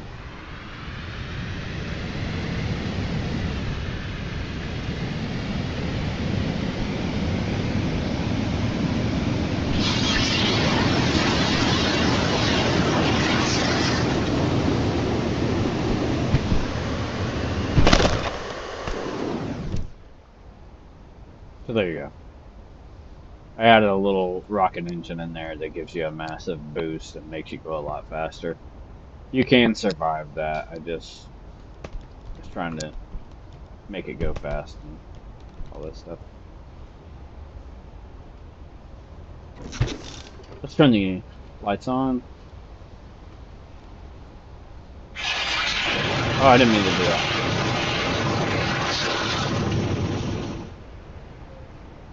So the cool thing about that is once the rocket burns out on it, obviously, get this back up so I can control this thing. Once the rocket burns out on it, it's gone.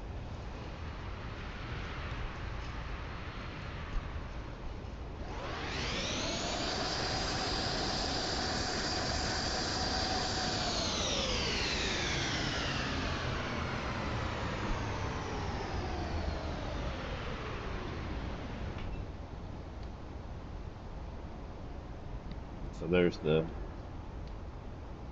front lights and the tail lights,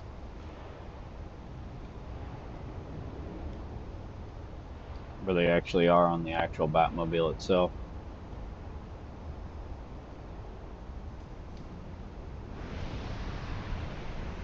There's some guns.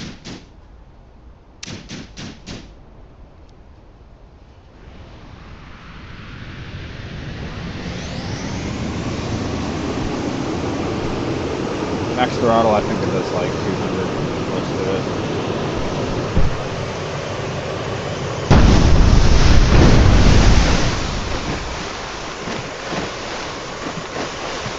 I mean, it's Batman, what do you expect?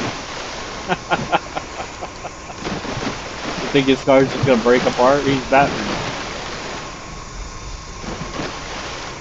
And yes, damages are on.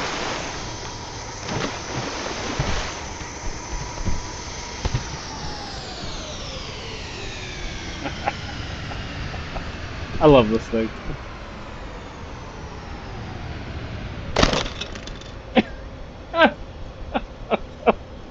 Survives all that just to hit a little curb. These curbs are an absolute pain in the ass in this game. Completely destroys your vehicles.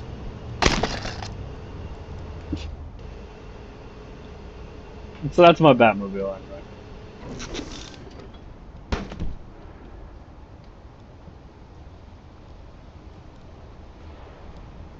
see.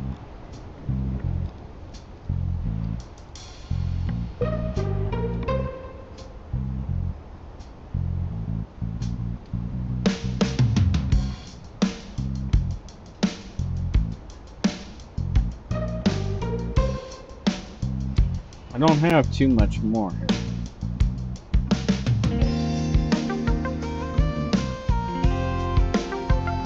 I did make a semi.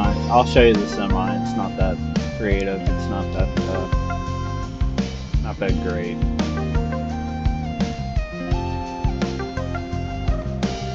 I'm not gonna drive it. Kind of sus. Right now, it's just as is, but I could build a much better one. This is one of the first vehicles that I made, so one of the things that was pretty cool was, yeah, I'm not gonna take this out and drive it. It is what it is. So here's my sub. I'll go ahead and run this.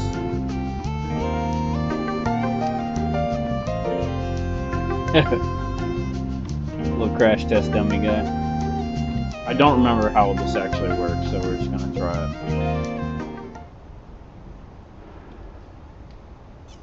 I'm not a sub builder, so this just managed to get to work based on watching a couple of different tutorials and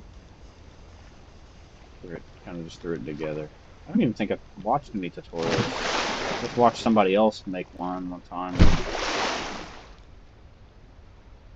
This one works a little bit different than the other ones that most people make. Holy crap! Settle down. Settle down. Oh my goodness! What incarnation?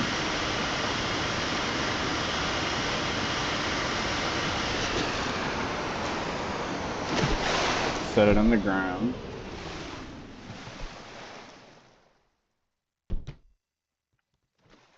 So the engines are on. Switch over to this view, and then go inside the sub. We'll start out on the water. We're going way too fast. That's not even me doing that. It's just wanting to go. Okay. And just like that, we're gone. Sub. There's nothing I can do about the yellow dot the way I designed it.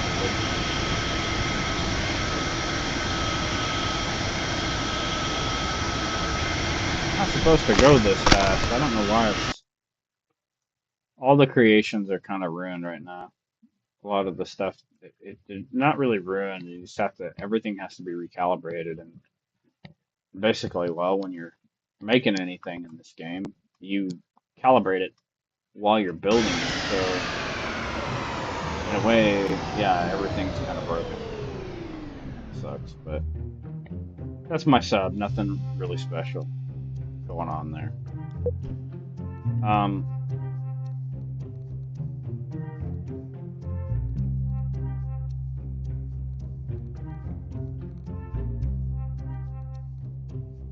so this dude here, I took a lot of time on. Where is he? Hang on, there she is.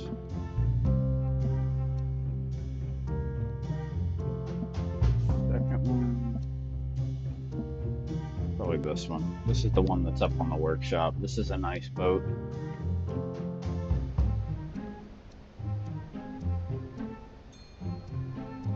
I intend to use some of the new parts to make this better. But this was a nice boat. I spent a lot of time trying to figure this out and making it look as close as I could to a PBR. This one took me a little bit of time to design. Got a longer keel on it, but it makes it a lot more stable in the water. And it's a little bit better. Fun to drive. So we'll take it out.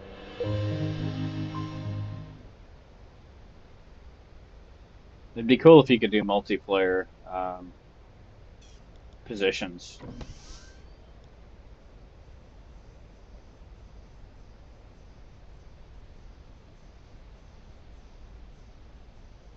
So ZZ Top car, I don't think it's on the workshop. I don't think I put the ZZ Top on the workshop. But this boat is on the workshop, and so is the Batmobile that I just showed you guys. It's on the workshop still. And it seems to be functioning just fine.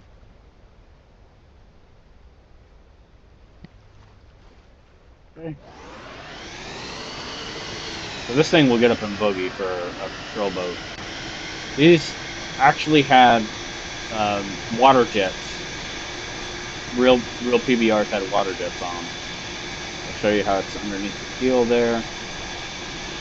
So we've got our front gunner, crash test dummy. We've got major malfunction here. Little green guy in the back. And for those of you guys who've ever watched Forged and Fire, I added it will keel. Keel as in the keel at the bottom. To something. So we'll speed it up. Now we're cruising.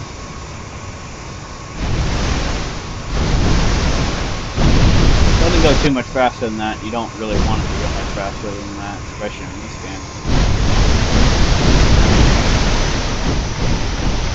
And I can get out there in the shop with this. I think that'll hurt us. We'll go out there. Head out to the shop. That'll be easy. Controls.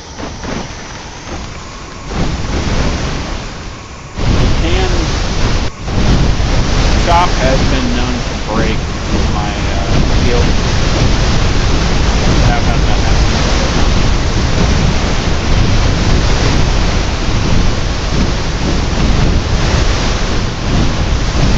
Alright, we're in the waves now.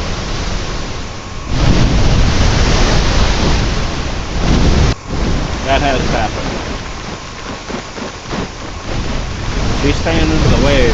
If you notice, the keel, once it goes under the wave, it kind of stays in. You slow down a little bit. Just a little bit. To 89, something like that. It'll become a lot more stable on these waves. The keel under the water, it just eats these waves up. It doesn't even care. So I'll slow down now. Turn around and go back.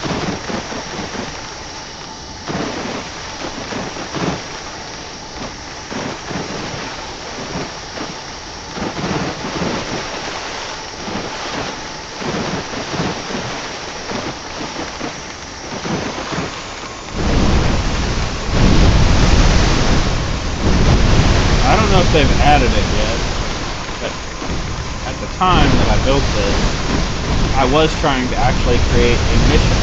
I do have a mission I created. for this PBR where you would control the river and you could destroy gun emplacements. The problem is that the factions, the way that they create them, there's no way to actually tell if you're damaging the factions or not. It didn't work properly, so you couldn't really set mission objectives the way I wanted to, at least. It may have changed now. We'll come back into the bay where it's a little bit more settled. I'll show some more features of the slope.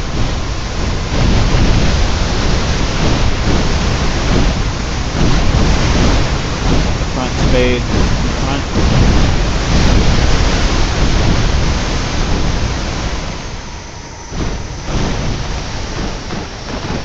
Slow her down.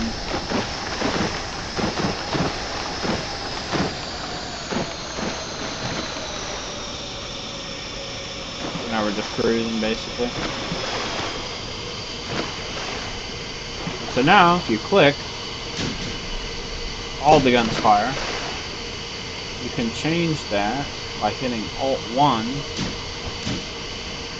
Alt-2, change the directions of which ones fire, Alt-3. So now we're only firing on one specific side. Alt-4. And all guns are disabled. Go back, Alt-4. Got that side enabled, Alt-4 off.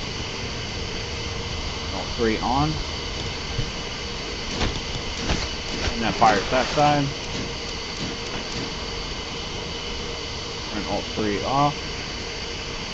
Alt-2. And so now we're on the back gun, which is very handy for shooting at aircraft that are trying to blow up your boat while you're on the water. And it saves on ammo, you don't have to worry about that. And then if you hit C, you can go into the captain of major malfunction. And if we hit Alt-2, and go to Alt-1, we can focus primarily on our dual 50 cals in front of Mr.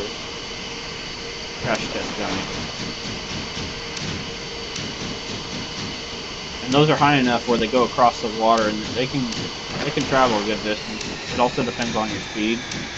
As you can see, I changed speed, it goes further. Aims higher.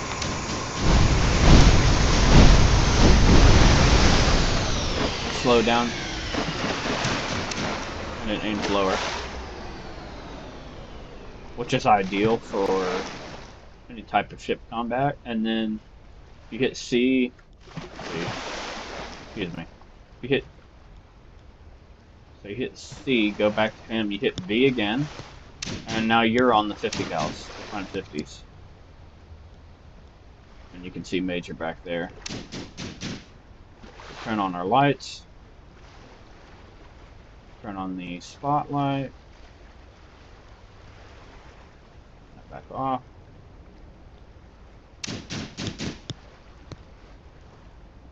So those are the main guns, and then also if you hit C again, no, V. You hit V, and you turn the Alt-2 back on. Turn Alt-1 off. You're on the back gun.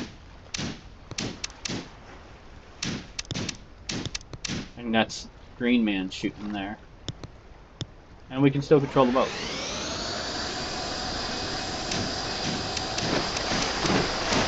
Helps if you're being chased by another aircraft. Obviously it can't tilt up and down right now, but with the rotors, I may be changing this so that I can tilt things. And with the rotors, I may try to see if we hit V. I may try to see if I can get this thing to tilt. There's a lot going on here, and every boat that I've designed that has been a PBR, those front twin 50s have always been a problem because the balance of the weight of the 50s usually on most models in most games that I build this in, throw it off.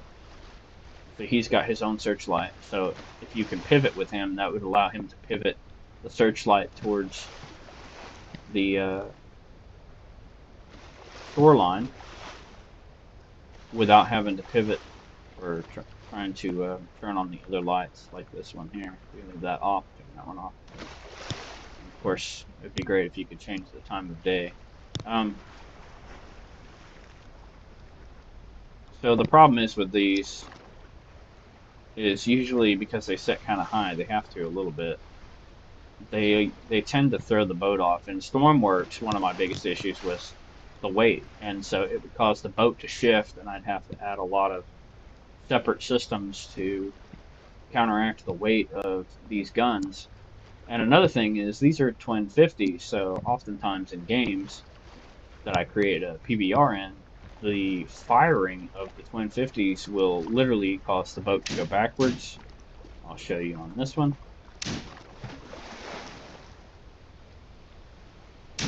It's all one, my bad. And you can see how we're moving backwards. Because the boat is light. It's a boat, obviously. It's light, so... And we're out of ammo on that, obviously, but,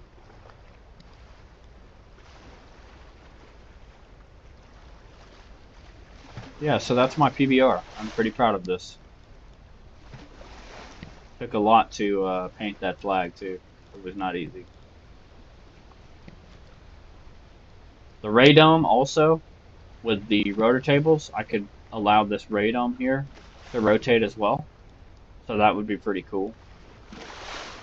So I may revisit this design and try to make it better. I just need to play KitHack a little bit more to try to remember how to do things and what systems are what. But I'm very proud of this boat. I really like this boat a lot. Spent a lot of time on it, and I think it turned out pretty nice, to be honest. If I don't say so myself. So that is my PBR. It just does that when you're running. It moves it all over the place because you got it in your hand. I could probably just drop it. It's still lag whenever we go on with the hanger. The lag.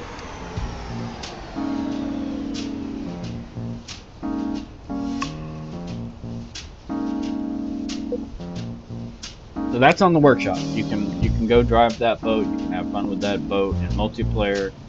So these are the gun emplacements that I created for the mission that I made. I'll show you those. So you can kind of see how you can make these. If you want to make these in your own missions, you can. I'll go into the meat and potatoes of how these are done. So with these, you want large bulkheads for the weight so they stay down. And then you want to have a smaller bulkhead and go up high with it. These need to go high in order for these guns to be able to shoot out from the shoreline. And also, when you're in a boat out on the water and you're looking at these from the shore, it's hard to really see these, so they have to be in an elevated position or you really won't see them very well. That's why I give them these dirt mounds. And then I created these sandbags with smaller bulkheads. That worked out really well. And then I've hidden these wooden dowels in here.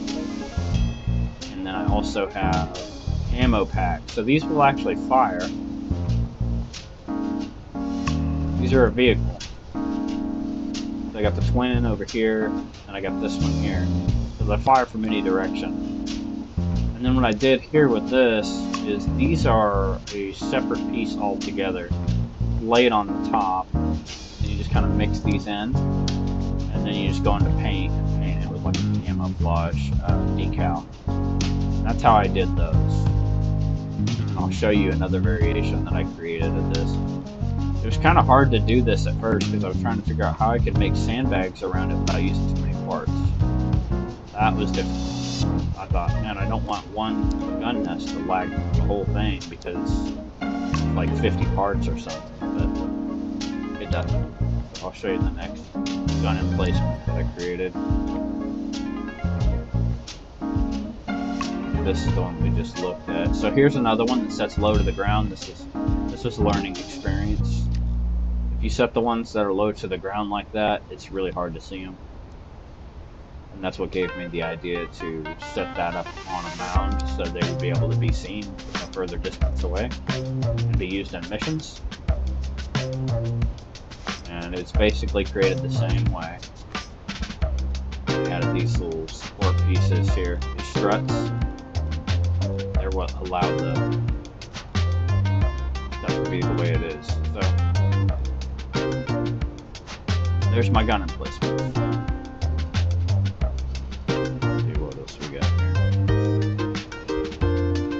Basically running out of show and tell. I've got anything you see that says TBT I didn't make. These are just showing up because I had to use them to learn from. So let me just first off say that this plane is not mine. It marked trees, and if you want to learn how to play this game, I highly advise you go check out his YouTube channel and subscribe to him. Watch some of his videos. He really carried this game on the online platform, and a lot of people learned a lot from him. He was a really good guy. Very patient guy, and he had shown me the utmost patience, and I greatly appreciate everything he's done for me. And his teachings have allowed me to make all these things. So I'll show you my biplane.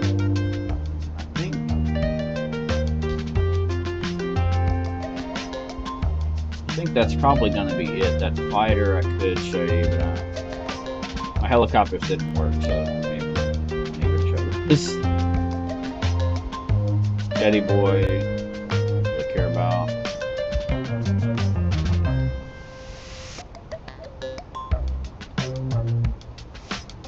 Yeah, so I'll show you the Major Malfunctions biplane. This is one of the first planes that I created. Show you how I did it. Put these struts in between the wings, stack these wings, and then you just make sure that you have control surfaces on each wing, so you'll be able to use that to turn back and forth. It's one of the pretty simple setups, and I've got a little smog thing that turns on. Very simple World War I style plane. Yes, the gun goes through the prop. There's nothing I can do about it, but it ignores it. So go here.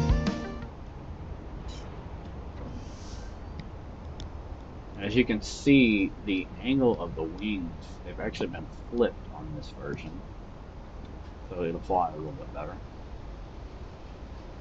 And this is a fun plane to fly. I really like it. It's nothing super special. It's just a little World War I style biplane. I've got the co-pilot seat back there. Let's get off the ground here. And as you can see, the propeller basically totally ignores that gun. It's just a single shot gun. Made to just have a little fun with. Shoot one or two times. Try to fly by my own face with it so you can see what it looks like. I mean, you can anyway. Just like this right here. Had a little lightning bolt to the side. A little nose art. Made it look like an old school radial engine.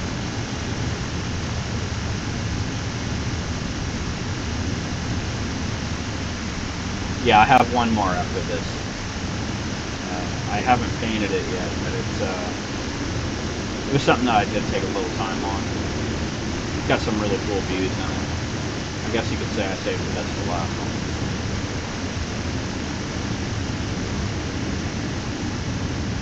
We'll bring this in for a landing. So far, I haven't been very good at landing since I've been back to the game. I think we got this, though. This one's not that hard to land.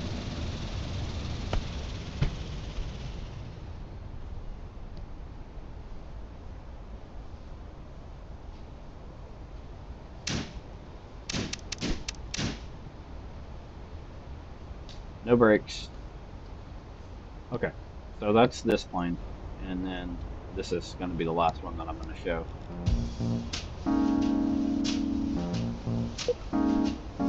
This is going to be my personal favorite plane. I had a hard time designing this. There were a couple different things I had to overcome to design this. And unfortunately, because of the changes to the game, it doesn't take off the way it used to, so it has to be thrown to get in the air. I'll have to rework the engines or something on it. For some reason, it doesn't work the way it's supposed to. But this is essentially the B-24. I just called it Big Bomber.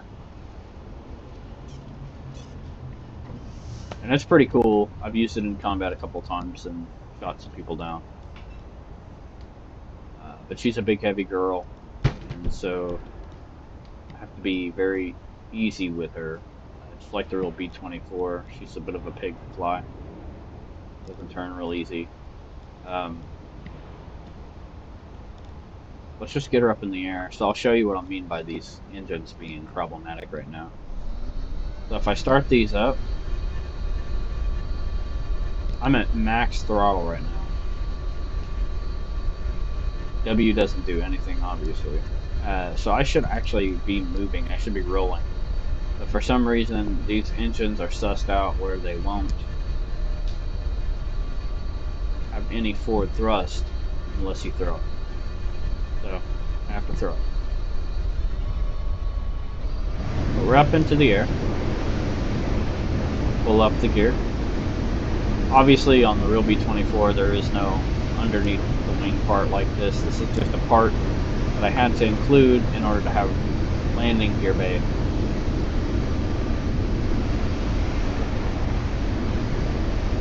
And so just like the real B-24, it's armed in pretty much every spot that the real B-24 is armed in. I'll slow down because I don't want to over-stress the aircraft. You can already see where it's trying to stress me. Right there, that wobbly stuff that you see, that's aircraft stress. Okay, so we're slowed down enough. So now what I'll do is I'll change my view, V.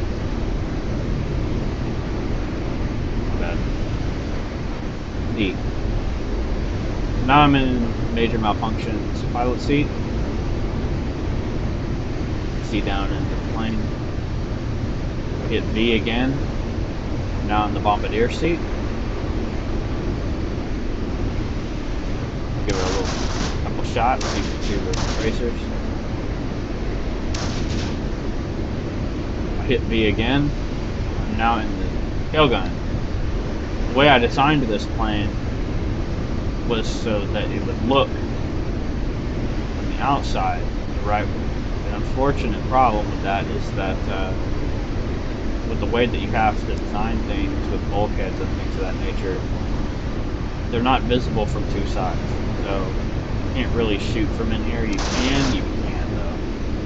You won't be able to see where you're actually shooting at. But believe it or not, I've actually shot down planes from sitting in this very seat, controlling the plane back and forth doing this and firing. So now, hit V, takes me back to the co-pilot. V again takes me back to the pilot seat.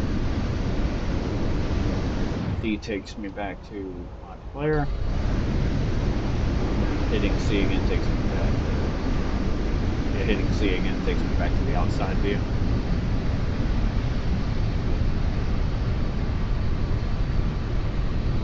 So I'm going a little slow to be trying to turn.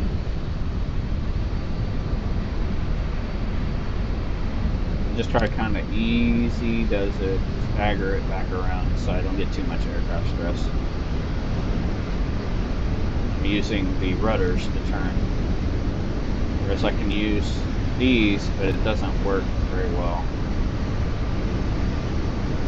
It turns rather quickly, so you gotta be careful to rip apart. We're already getting stresses. Oh, almost lost her.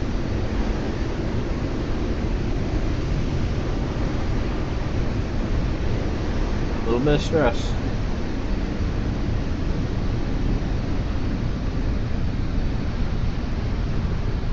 We're doing about 46 right now. Once we get turned back toward where I want to go without ripping our wings off. Problem is that we're losing altitude right now. So when you want to turn this thing, you don't use the wings, you use the rudders. That's the reason why we're turning back the other way. I was turning with the wings. Gotta just gently tap the rudder as she gets turned back around. And then we gotta obviously provide some more thrust to get back up in the air. And I just have to be easy with her.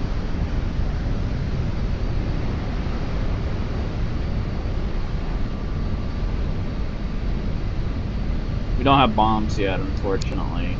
You can't really drop anything. There's no...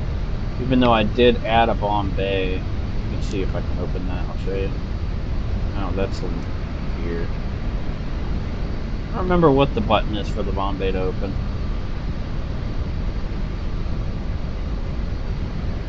Let's see. Alt 1, Alt 2. No, those just disable the weapons. I don't remember what it is to open the bomb bay. But it's nothing special in there. It's just... see.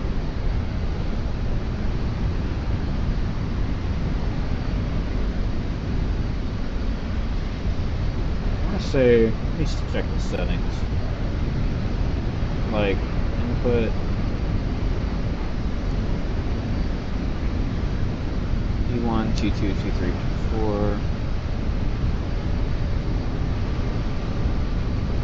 Reset trim.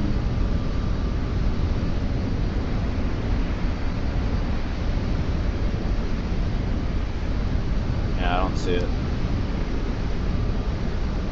Take 1. The gear. 2 should have been the bomb bay, but I could be wrong. Maybe misremembering there. So these little metal things, you can see them at the bottom. That's just the seat bleeding through from my kill gunner. Just ignore that. I'm gonna go ahead and try to land this baby again. Last time it didn't go so hot.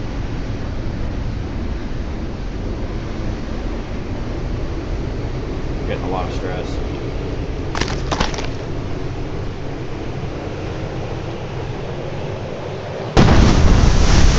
So you can't do any kind of nosedive with it. It just rips apart, and that's one of the reasons why this is definitely not on the workshop. It's not really done, and basically it was just something for me to create real quick to see if I could make a B-24. But I have to go in and fix the engines so it can take off. I need to add bombs. Figure out why I can't open my damn bomb bays.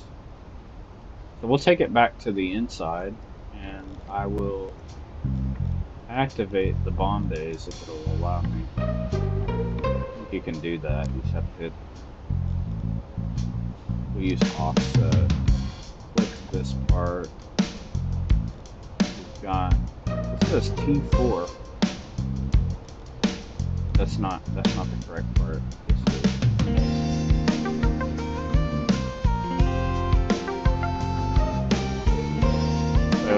It says T4. We'll open the doors. The doors are broken. They're not actuated. Why? So this is what it looks like on the inside. It actually has a bomb bay in there. But my bomb doors aren't opening, and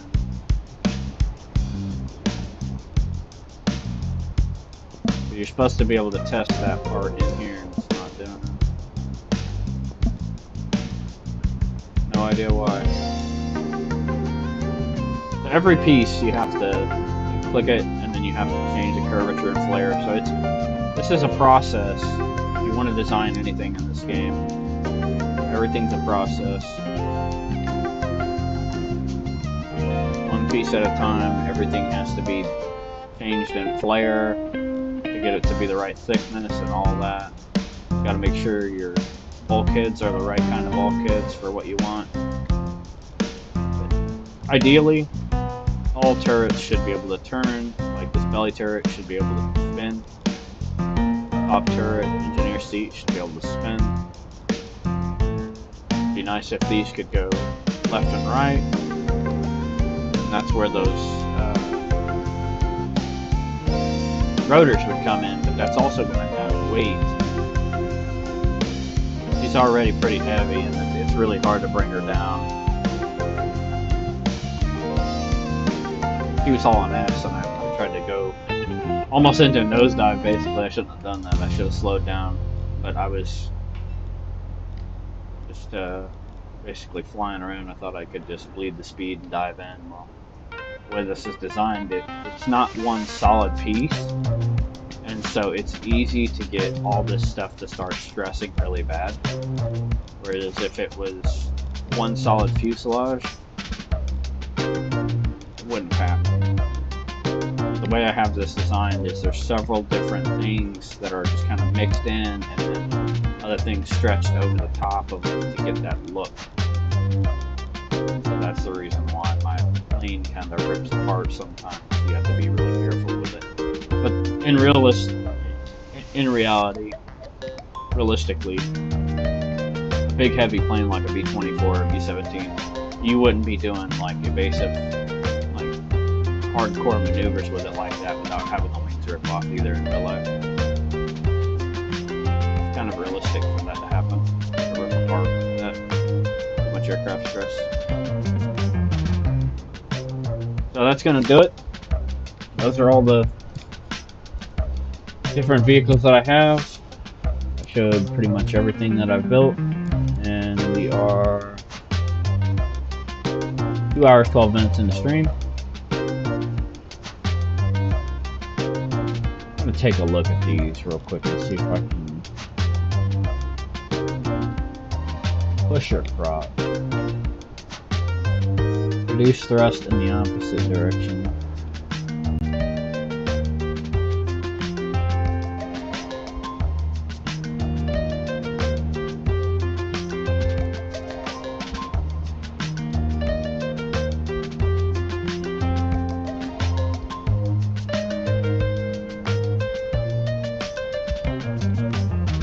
Rotating.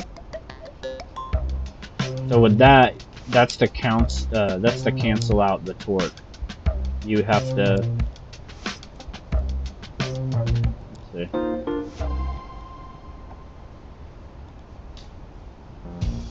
There's nothing canceling out on the torque right on these. There's not really much need. She flies regardless. But in Stormworks, my engines, I had to design them so that they would counteract each other's torque.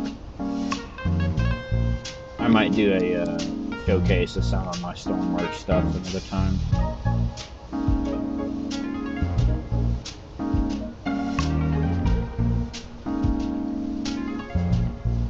So yeah, I'll show you the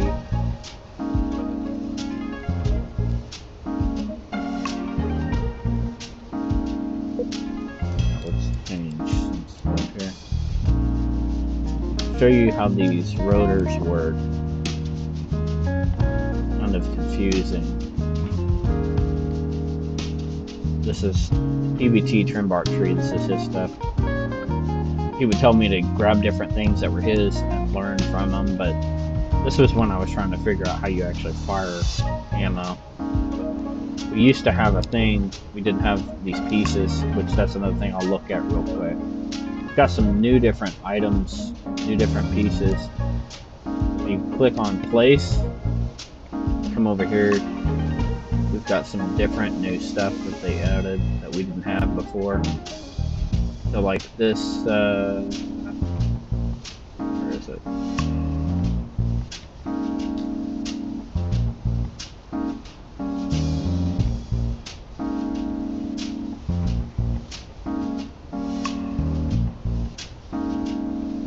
To they had oh there it's showing up now. So this is a new nose. You could build a Lancaster with that. I think we've had the tandem cockpit. This one was new. This is Stratobus airliner cockpit. don't think we had the ENN cockpit before. These are, I want to say, older cockpits. This one I think is new.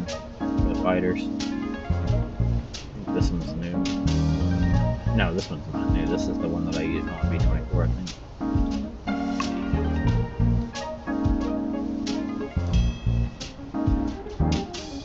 And then we also have these new engines here, quad props. This one, we've got actual jet engines now.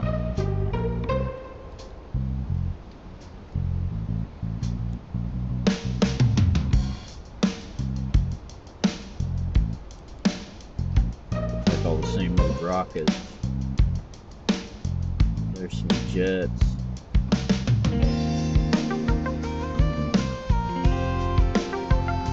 Multifunctional hub, idle hub.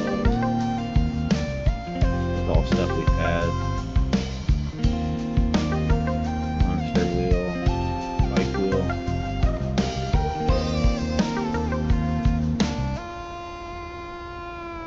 So this water control is new. We didn't have that before.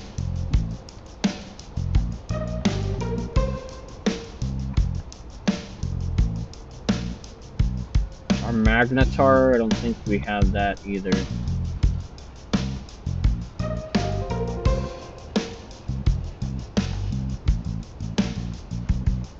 Unless that's what's on these. No, these are the old school engines here. I think the reason why is because if you look at their max power, this is 460 watt, whereas this one has low max power, 54. This is for building like a small biplane.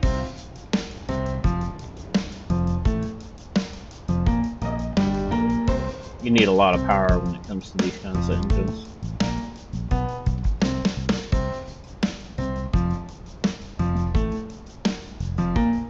I want to say the wood prop is new, but I know it's not. So they did a redesign of it. Nothing new in the way of gun sights or anything. Guns are still all the same.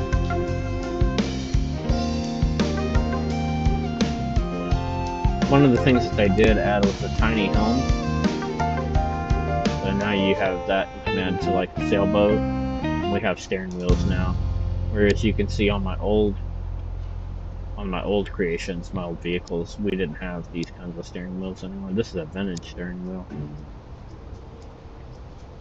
And we also have these. We didn't have these before either. The Turbo Pilot flight yoke. We did not have this before. See what utility we got. The Extendilux Hobby Piston is newer. It's not the newest. The L1 hinge we'd never had before. Eagle payload decoupler, that was a new item that was added, and the rotary tables are new.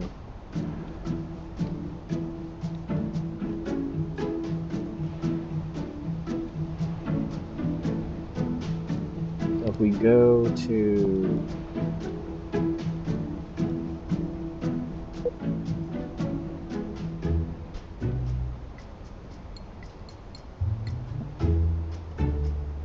this is where I was trying to make these rotors work. I just have a vehicle that I just created randomly to test the new items, like the pistons, these decouplers,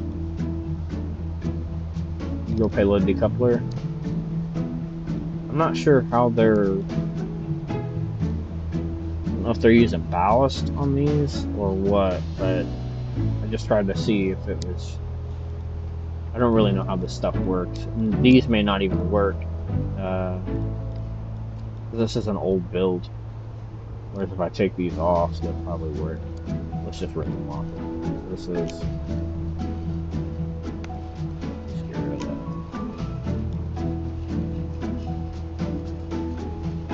that. Forgot how to remove stuff.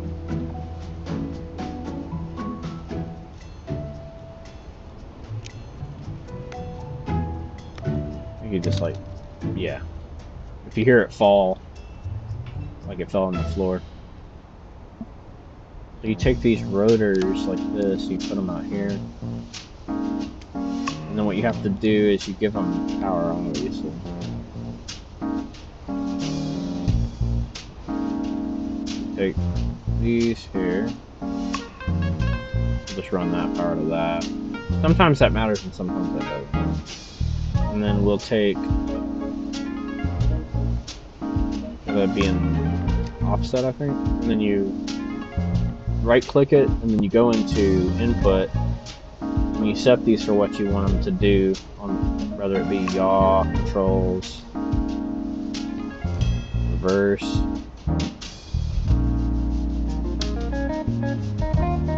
What I'll do is I'll set this to channel A because I know that's TNG. Percent 0. About that. We'll go this way with it. Say 100%. I'm not sure what this is going. Two separate axes there. We don't need that. We'll just use on one, channel A. Say you got mode, moves target, angle, and holds it. So basically like a sticky. And then you've got motor, which continues at a set speed. We'll say servo.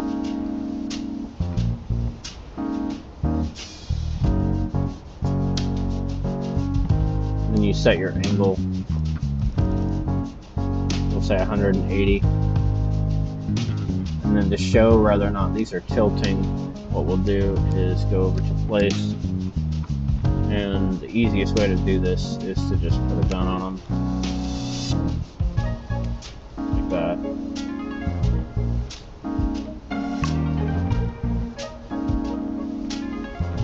And these little things right here are just for magazines. We don't need to fire, we just need to see if these are actually working or not. Channel A is TNG. So I'll take this out and see if it actually works or not.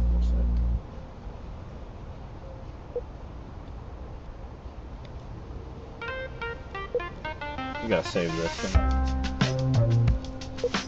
Overwrite it. There we go.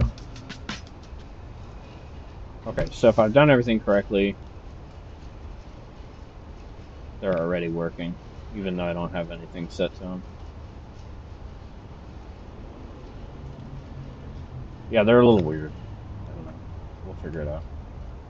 So anyway, T.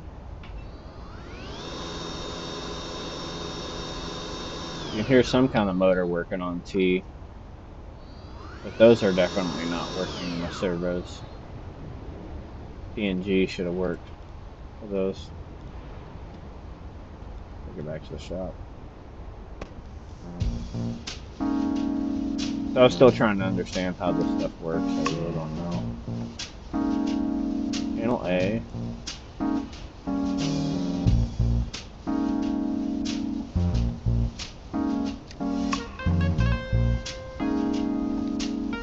Channel A.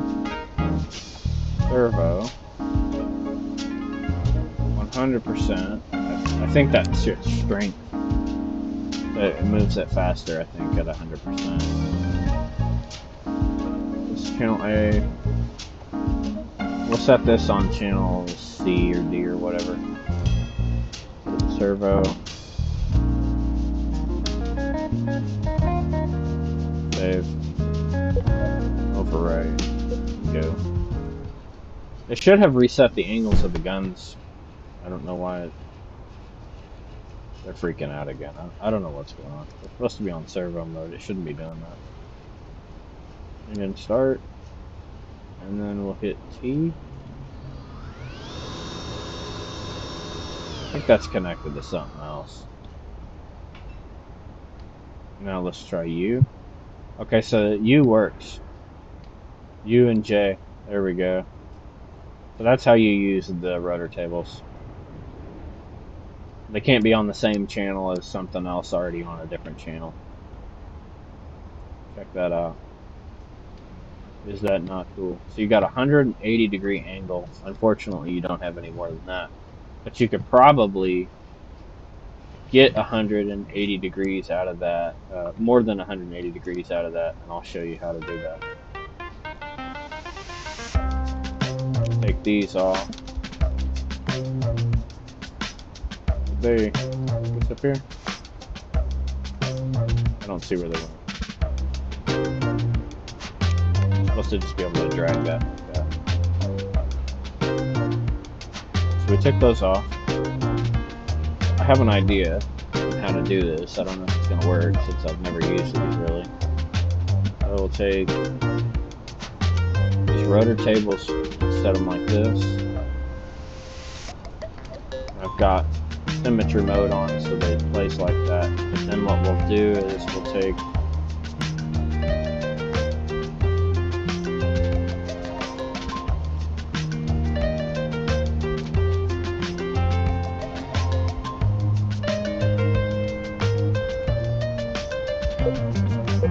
we'll leave symmetry on, and then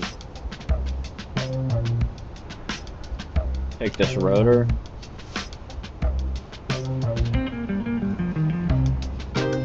drop turntable, grab cycle point, rotate turntable WSAB AEQ, alternate movement. Somehow these, hang on a second, somehow these actually work with other cues. So obviously we had something on channel A, so we're going to go C for these. Channel C, it automatically applies that because it's on symmetry mode. Then what I'll do is I'll see if I can get a full rotation by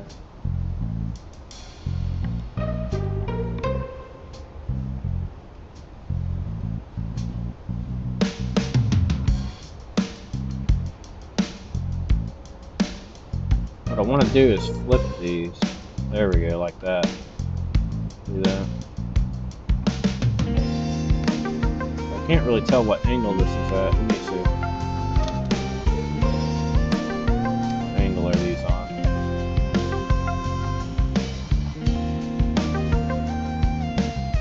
Hard to tell which way this is facing. I think I just have to re-put them back on. Let's take them off then.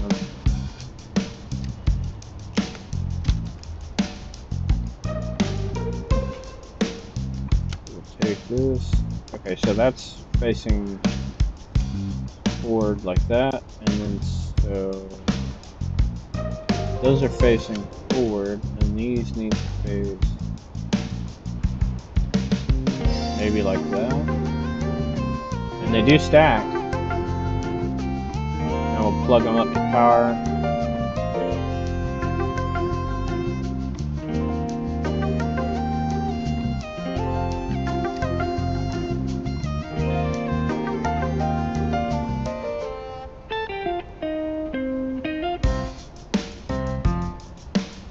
Plug this one into that one, and I think that will give us a full swivel. Never done this, so we're just testing this as we go. Grab one of these puppies, throw it on like that, should be good to go. And then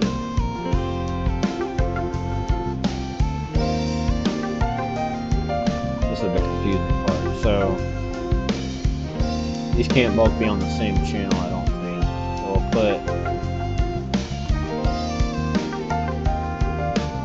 the lower ones on C, and we'll put the upper ones on, I would say D, but I don't know if it's an idea because they both go up with U. I don't know what B channel is. I guess we'll put them on D. We'll just see how that works. Essentially, though, what I think will happen here is that we can get. Well, we'll set. No, I don't want to do that. That may have just disconnected it. When you click move, it pulls the part off.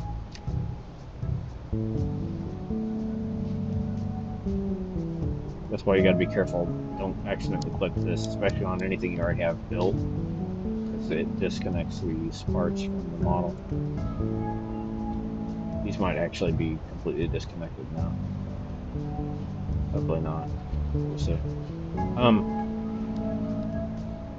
We go to offset, and then what we'll do is set. So this is on channel C. I'll set this to. I guess it doesn't really matter on that. These are set to 100. And then what I'll do is set the angle. Set that to 180. Also set this to 180. Hopefully they don't cancel each other out. The whole idea is to flip this. We'll see if it doesn't work, and you know that's what's going on. They cancel each other out. Or if it freaks out, something like that. That wouldn't be good. But if I've done everything right, this should go 180, and then because this is flipped, this should take it the other 180. We'll see. Okay. Overwrite, and go.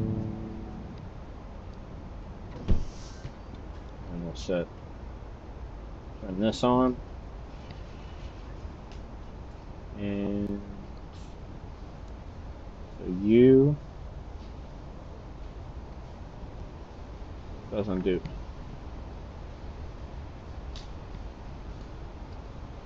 I think what's going on is they've canceled each other out.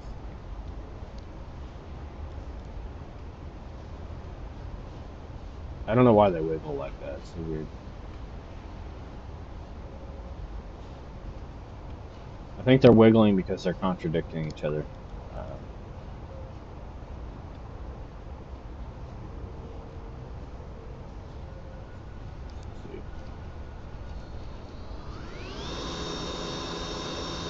E does nothing. Why did you do that?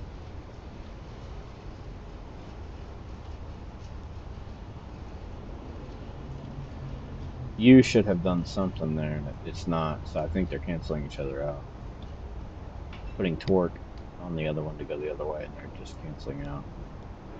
What I'll do is see if this does anything. The angles on the D set.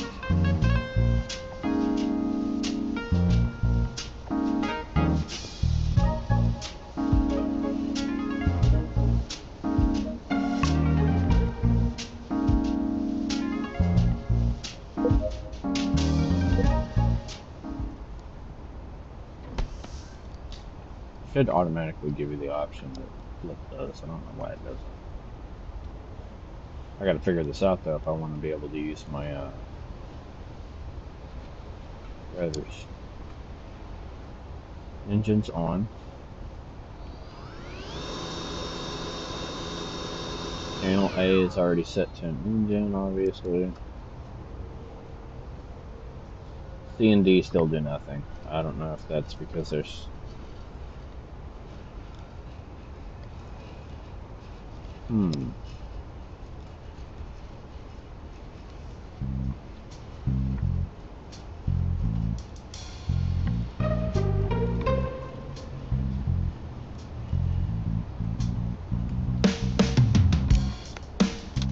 You may not be able to stack rotors, that might be what the problem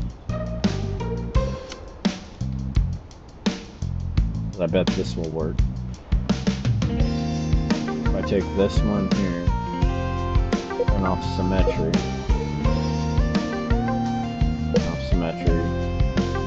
take this one and make it negative, or either one will be positive, one will be negative. 180 went that way, so 180's this way, and then negative 180 should take this one out to the other side.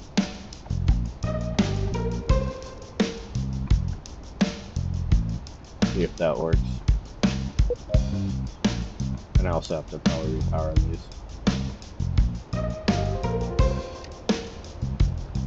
Nope, they're good. Let's see. They're both set to channel C.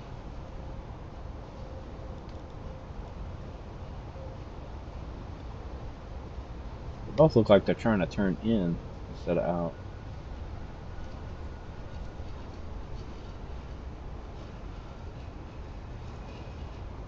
Yeah, it might be bugged out. Start the engine.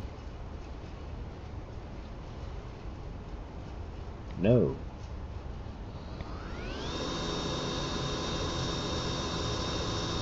No. It doesn't work. It doesn't work.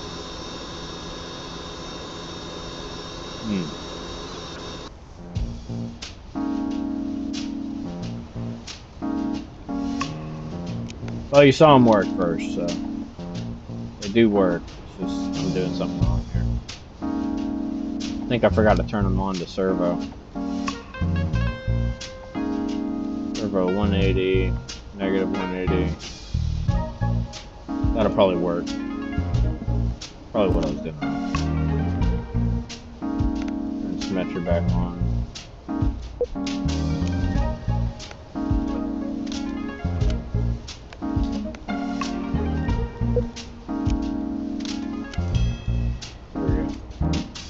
That should work.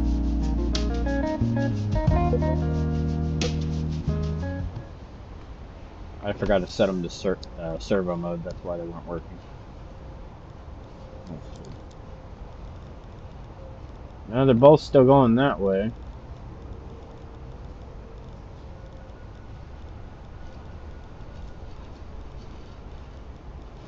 Those both are on channel C.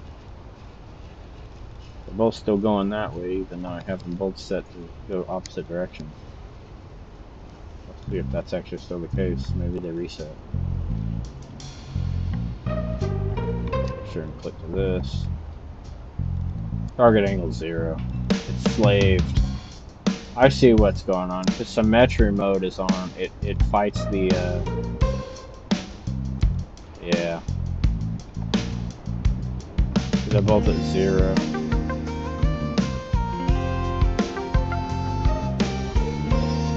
See if this works. You go 180 this way. You go. What the hell? Oh, you can change its alignment. We go this way. Mode 100%, so maybe negative 100? Let's see if that works. I'm learning as I go here.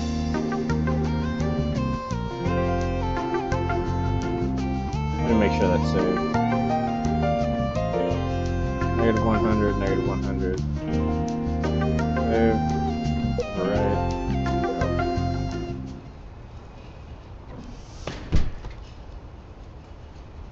You don't even have to start the engine. You just pull up the throttle. Now they go back the other way, but both of them go back the other way. How's that? That's obviously channel D. That's channel C. Well, what in tarnation?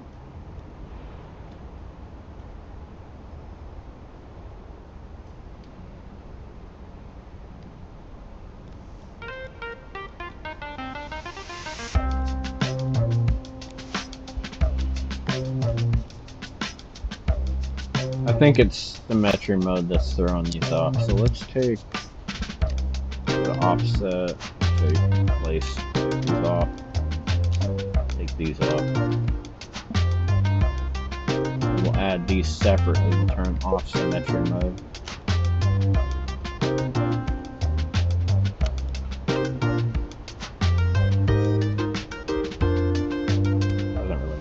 set them on there. It's just nothing. Now I'll go to offset. Change angle negative. Actually, this one I wanted to go positive. So that'll swing it out that way. And then this one will go full 180, so that should swing it this way. No? This is 180, this should be negative 180. That. And then set the servo mode. Set this to servo mode. Pick up the electric. You thought I was gonna forget, didn't you? I played enough Stormworks to know better. Save. Alright. Oh, one little thing I did forget.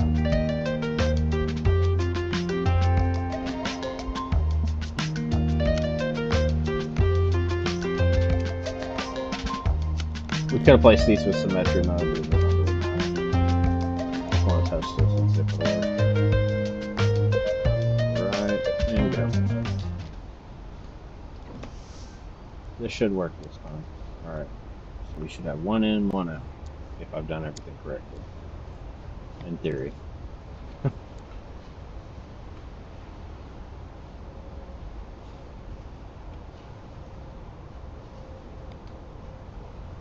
Why doesn't that work? Engine's on?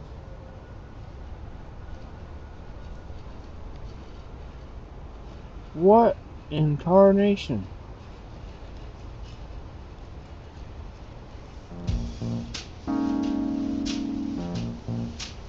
Doesn't work at all. Oh, it reset. It didn't go to servo. Try it again. And also it didn't set the channel. So we'll set it back to channel C for both. It does that sometimes in this game. Just randomly reset stuff. You gotta grind. Okay. This should work. Save again. Go. Yeah, I think it's gonna work this time.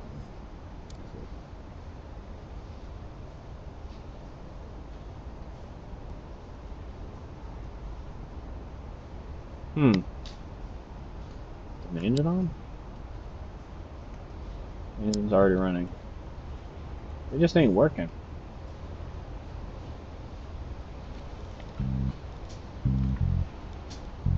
Did it unhook the electric?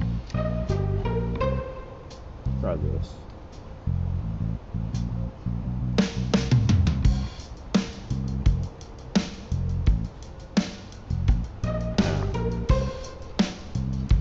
Double check these again. Offset. Servo channel C. Servo channel C. Oh, the target angle wasn't set. They reset. Try this again. 180. Negative 180. Save.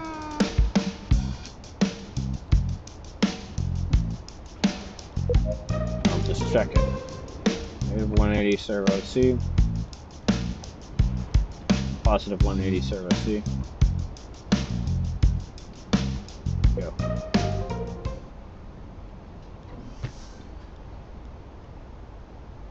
Man, they're freaking out. Channel on.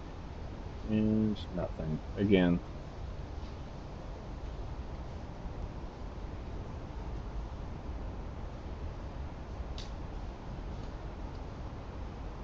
I don't know why they're not. Things are janky.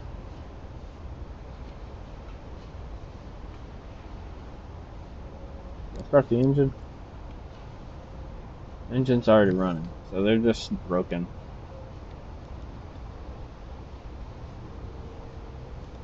Very broken. I can see why. They're not connected. That's why they're not working. That's why I told you, you gotta be careful, because this little, if you change the mode of this placement thing, it'll break it. Try one more time. It has to be on this body and actually connected. So these have to be on.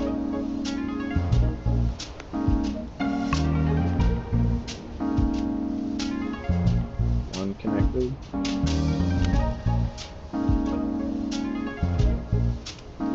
Two connected. On power.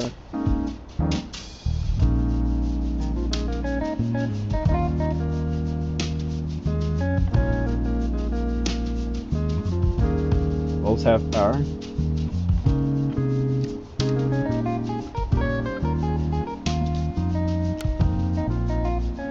I'll turn symmetric mode on this. Get proper placement again.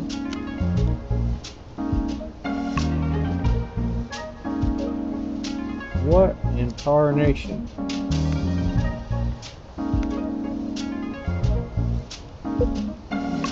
Off.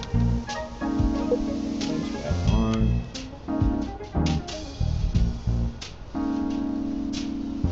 Now this game's doing some real weird shit.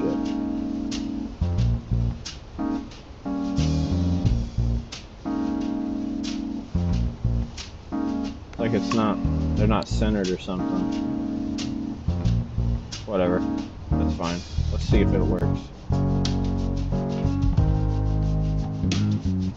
These guns shouldn't interact with any of the parts, so it shouldn't hold anything back.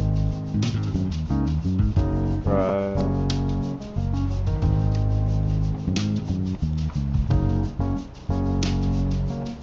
Mode C. Mode C.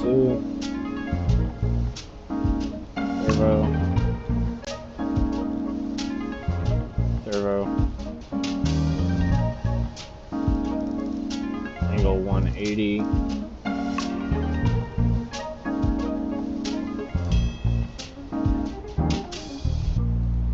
Angle 180. Negative 180. I'll say negative 180 on this. Or negative force, I should say. This would be positive force. Back to servo mode again. Back to, it keeps forgetting. See. Man, these are really bugged.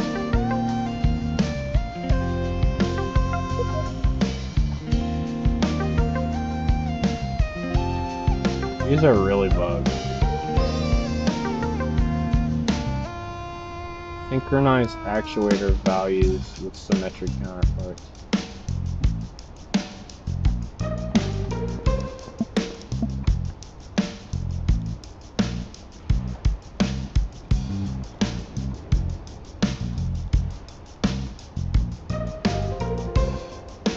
Bugged. Very, very bugged. I don't know why it's doing that. Maybe the guns? Try again.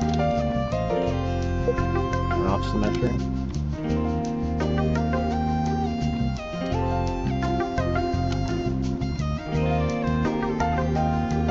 These are big bugs. I'm gonna have fun trying to use these to do anything.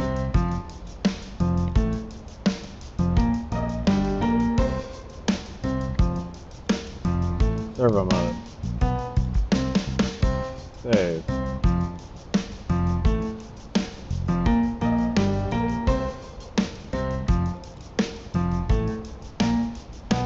Save.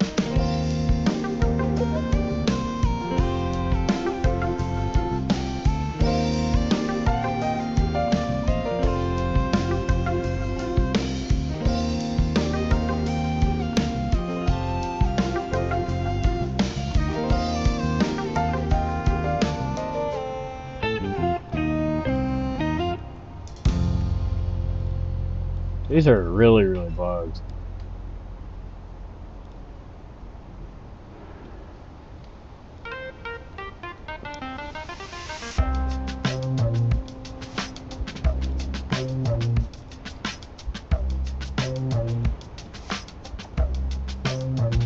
What the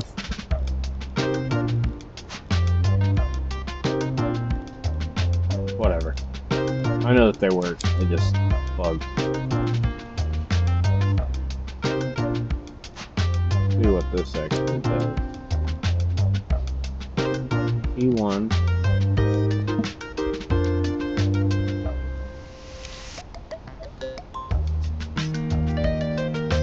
I'm confused. E1. So the decoupler should decouple these pieces in theory with T1. We'll go try that.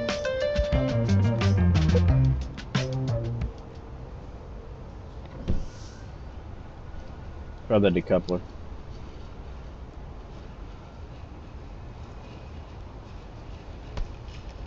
The decoupler definitely works. It broke the battery though. Just checking them to see if they actually work. See if these actually work anymore. See if these servos work. No, they don't. Yeah, those servos are so broken. I don't know if it's just because probably need to reload the model. But the decouplers work.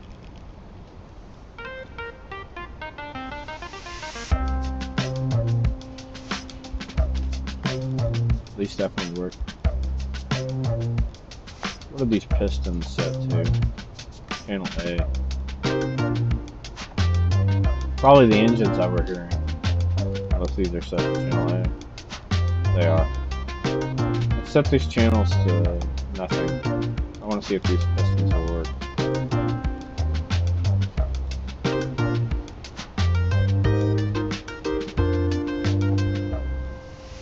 Set this to none.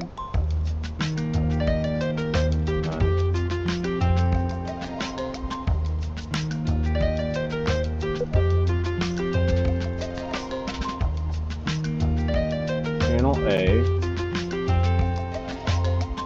Channel A. Yeah. See if these pistons work. Channel A.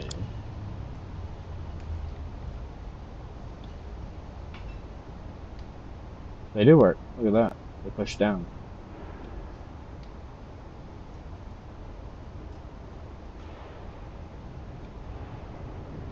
Cool, it's just they're not doing anything. Must not have looked up correctly, but they do actuate. That's good. Plan on using these to make doors on like ships and stuff. That works. These rudders are really jacked up. I'll have to ask Trimbar Tree about that. Okay, so on that note, I've shown everything in my arsenal today, minus like 2 little jets and my semi-tractor. I think we'll leave it on the semi-tractor.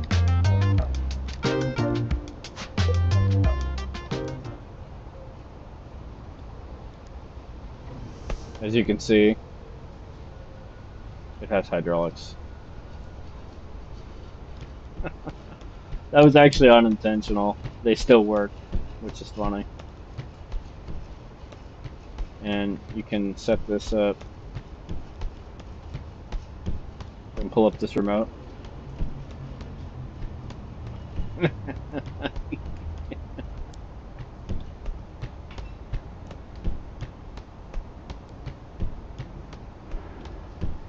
Alright guys, on that note, thanks for tuning in and watching if you watched. Thanks for watching if you watch it after, and that's going to be it for me today. Hope you guys enjoyed the change up in game. Until next time, peace.